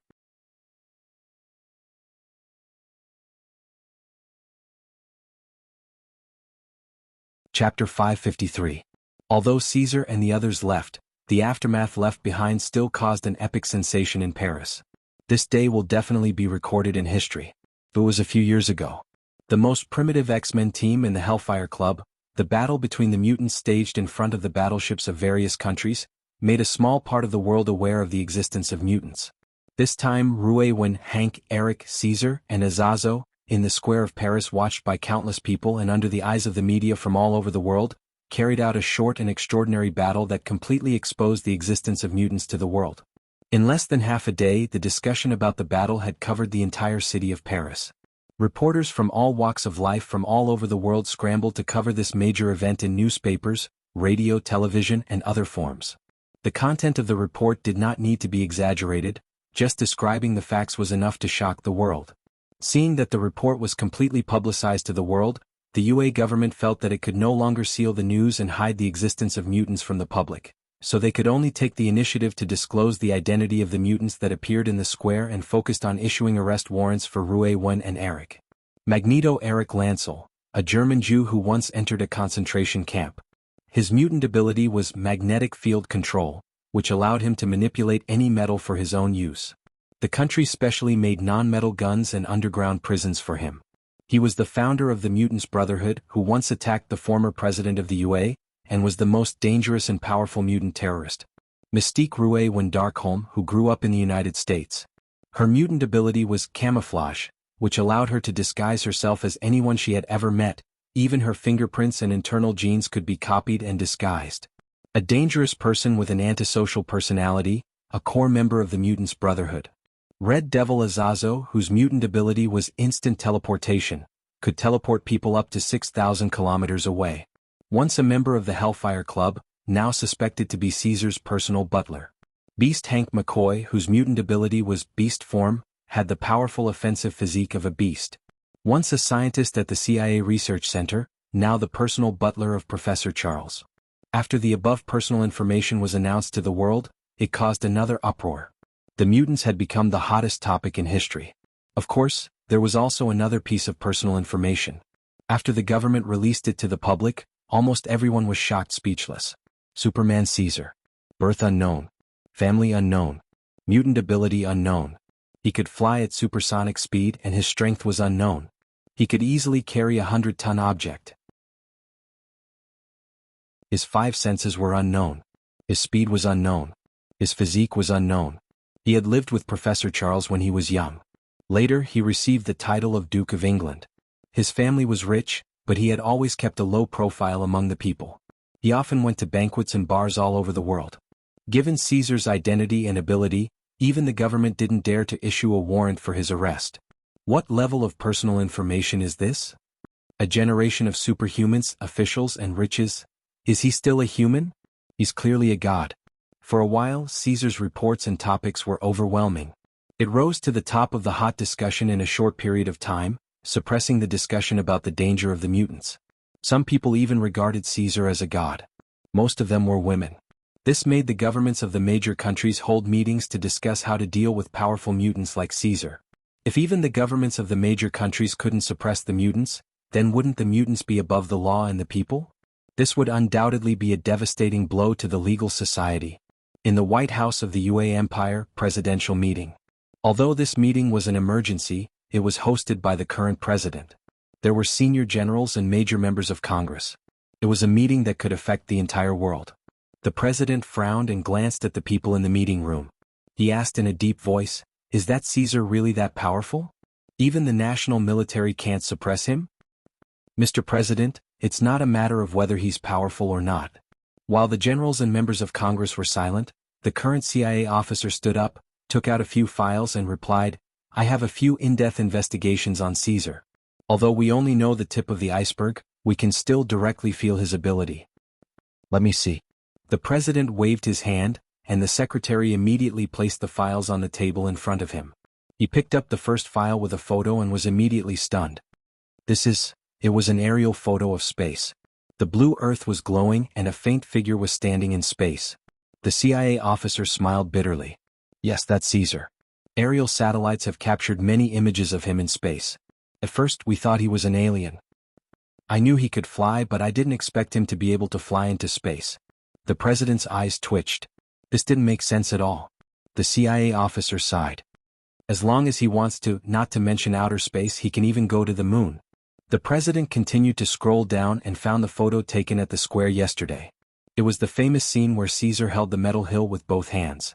The CIA officer spread out his hands and said, "To him, a small mountain is like a small stone. If he wants to, he can move the mountain and fill the sea at will." Isn't this God? The president trembled as he put down the files and collapsed on the chair. This was the first time he was unable to do anything to someone and was deeply afraid of them. "God? You can say that?" The CIA officer sat back down. The president was silent for a moment. He looked at the officers wearing badges and uniforms and asked, "Generals, if we use our country's military power, can we?" No officer dared to casually answer. Yes, they had no confidence in facing Caesar. Just then an officer raised his hand and said, "President, I know someone who might be able to give you the answer you want." The president asked. "Come in, Trask," the officer shouted at the door of the conference room. Following his shout, the door of the conference room opened, and a middle-aged man in a suit walked in. He was as short as a child. Trask bowed to the president and said, Mr. President, officers and members of Parliament, hello. I'm the scientist in charge of the Sentinel Project. Sentinel Project? The President muttered in surprise. Trask smiled and said seriously, that's right. Just yesterday, in the square, after obtaining the blood left behind by a mutated human, I finally completed the research and plan for the Sentinel Project. At the same time, in a dimly lit basement somewhere in Africa, Apocalypse sat cross-legged on the floor covered with a carpet. He closed his eyes and rested. After the basement door opened, an African submissively placed a newspaper on the floor in front of him. After a while, Apocalypse opened his eyes. A white light flashed in his eyes. He lowered his head and looked at the newspaper. It was all about Caesar and Magneto. A strange smile appeared on his dark blue face. Finally, found it.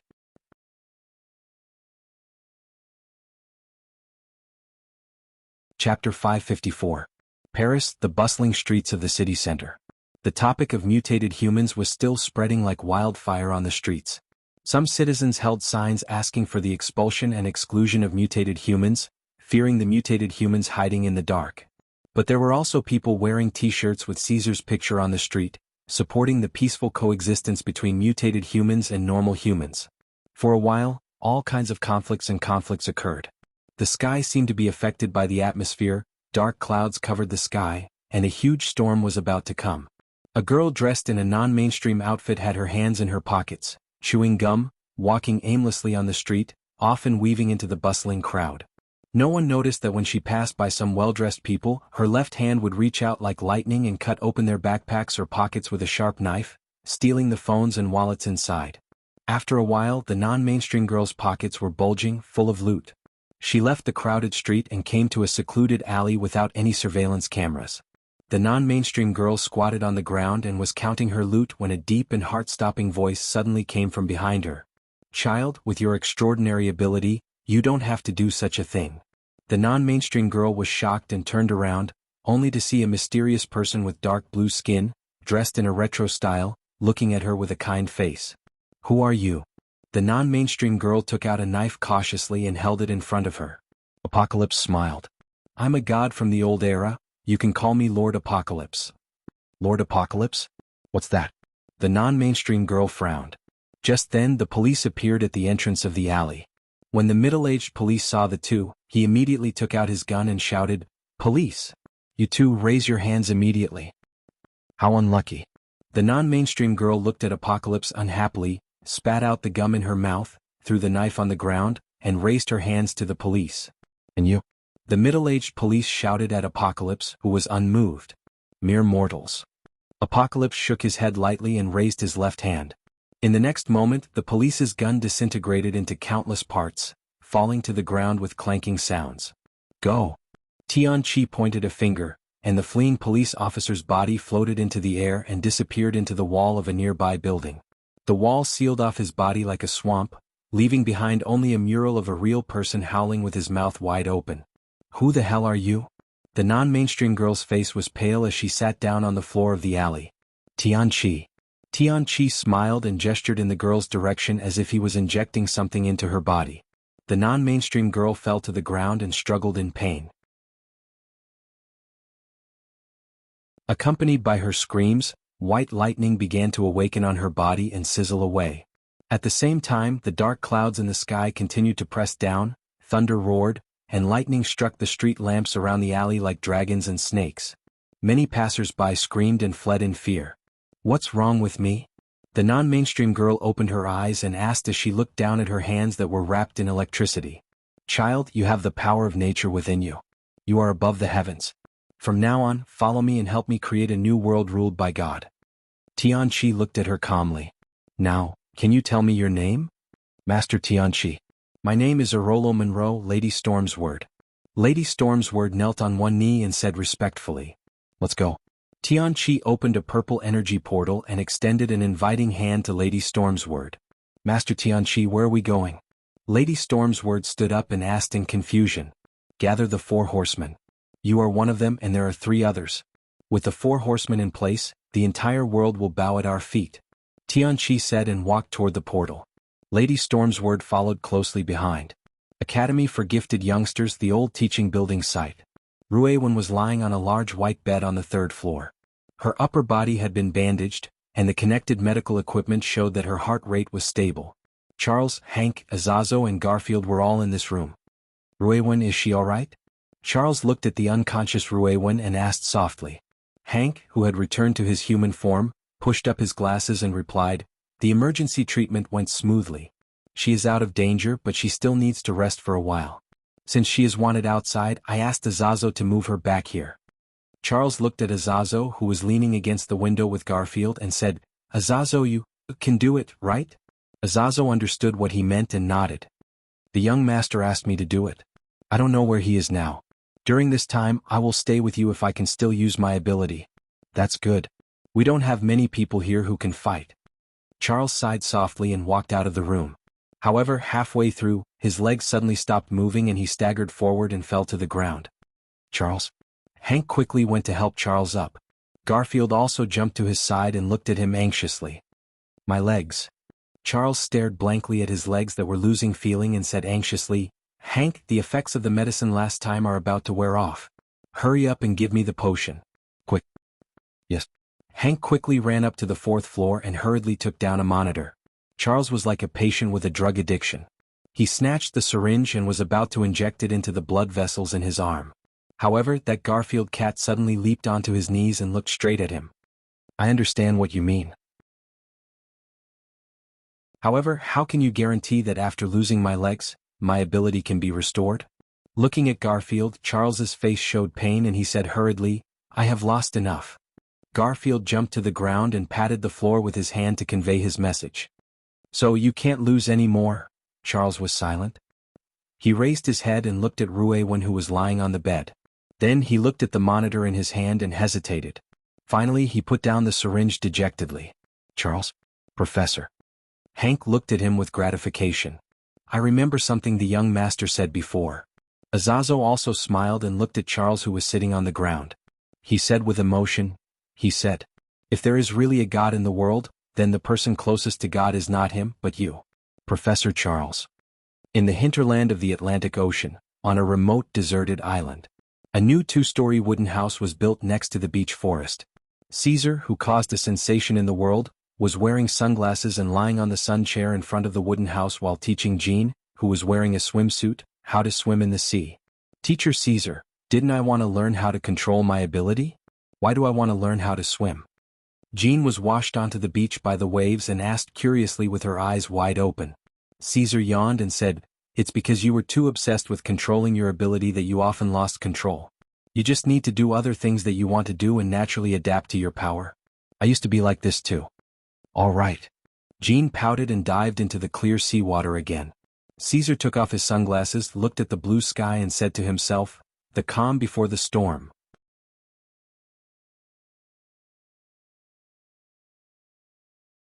Chapter 555. Inside the teaching building of the Academy for Gifted Youngsters. "I brought this down from upstairs. It should be useful." A ball of demonic red flames glowed in the corridor on the third floor. Azazo appeared from it and placed a custom-made wheelchair firmly on the floor. Charles, who was sitting on the ground, was pale and sweaty. He stared at the wheelchair in front of him with nostalgia in his eyes. He didn't expect to return to the wheelchair after going around in circles. "Come on, Professor, slow down." Hank transformed into a blue-haired humanoid beast. He stretched out his strong hands, helped Charles up and slowly put him into the wheelchair. "I'll get you another glass of water." Hank turned and was about to walk towards the hall, but Charles stopped him. "No need. Professor, you." Azazo stared at him. His beast-like senses made him keenly aware that Charles was very different from before. Charles put his hand on the armrest of the wheelchair and looked at the hall at the end of the corridor. In the next moment, a glass full of water flew over and landed lightly on his open left palm. "Professor, your ability?" Hank's eyes were slightly red. At this moment they seemed to have a pillar of support. The Academy seemed to have returned to its true core soul. "Yes, my ability has returned." Charles's magnetic voice rang out in everyone's minds in the Academy. He wasn't excited. He only had the calmness of a professor. The Garfield cat jumped onto Charles's knees. Charles stared at it. In a short moment, his face showed a bit of understanding. "So the person who came from the future is you, Logan?" The future Logan rolled around excitedly. He had been in this cat's body all this time, watching the situation develop in a bad direction. He was very aggrieved. No way he's the future Logan? Hank and Azazel looked at each other. Both of them couldn't react. The contrast was too exaggerated. It can't be wrong. From his brain memory, I saw the light and shadow of the future apocalypse as well as myself. Charles nodded and thought for a while. Logan, according to your situation, there was a deviation due to the transfer of consciousness.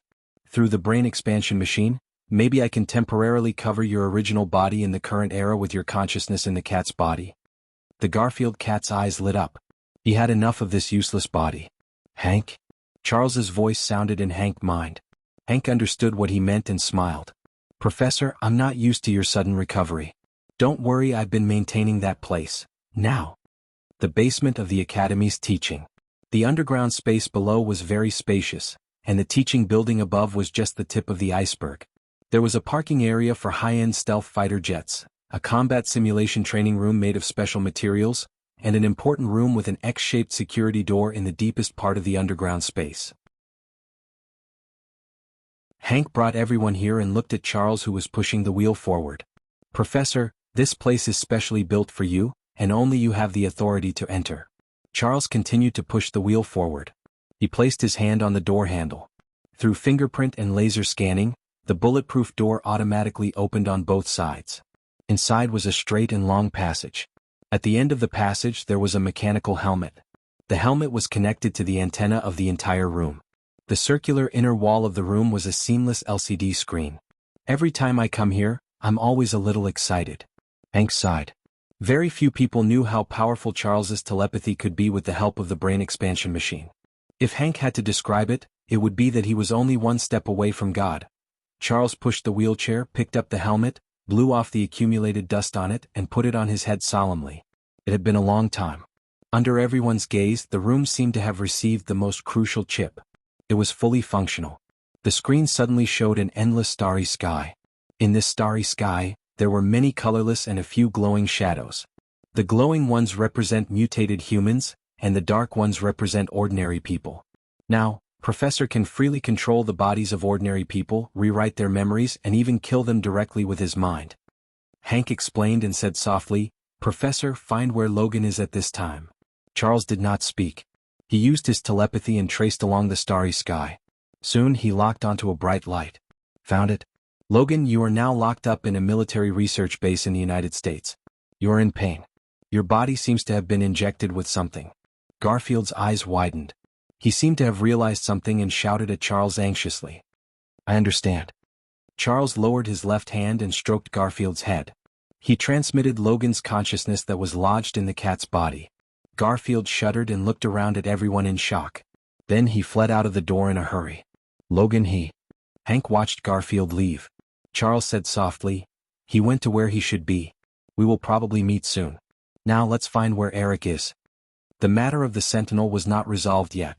At a train station in a town in the United States, passengers came and went in the train station.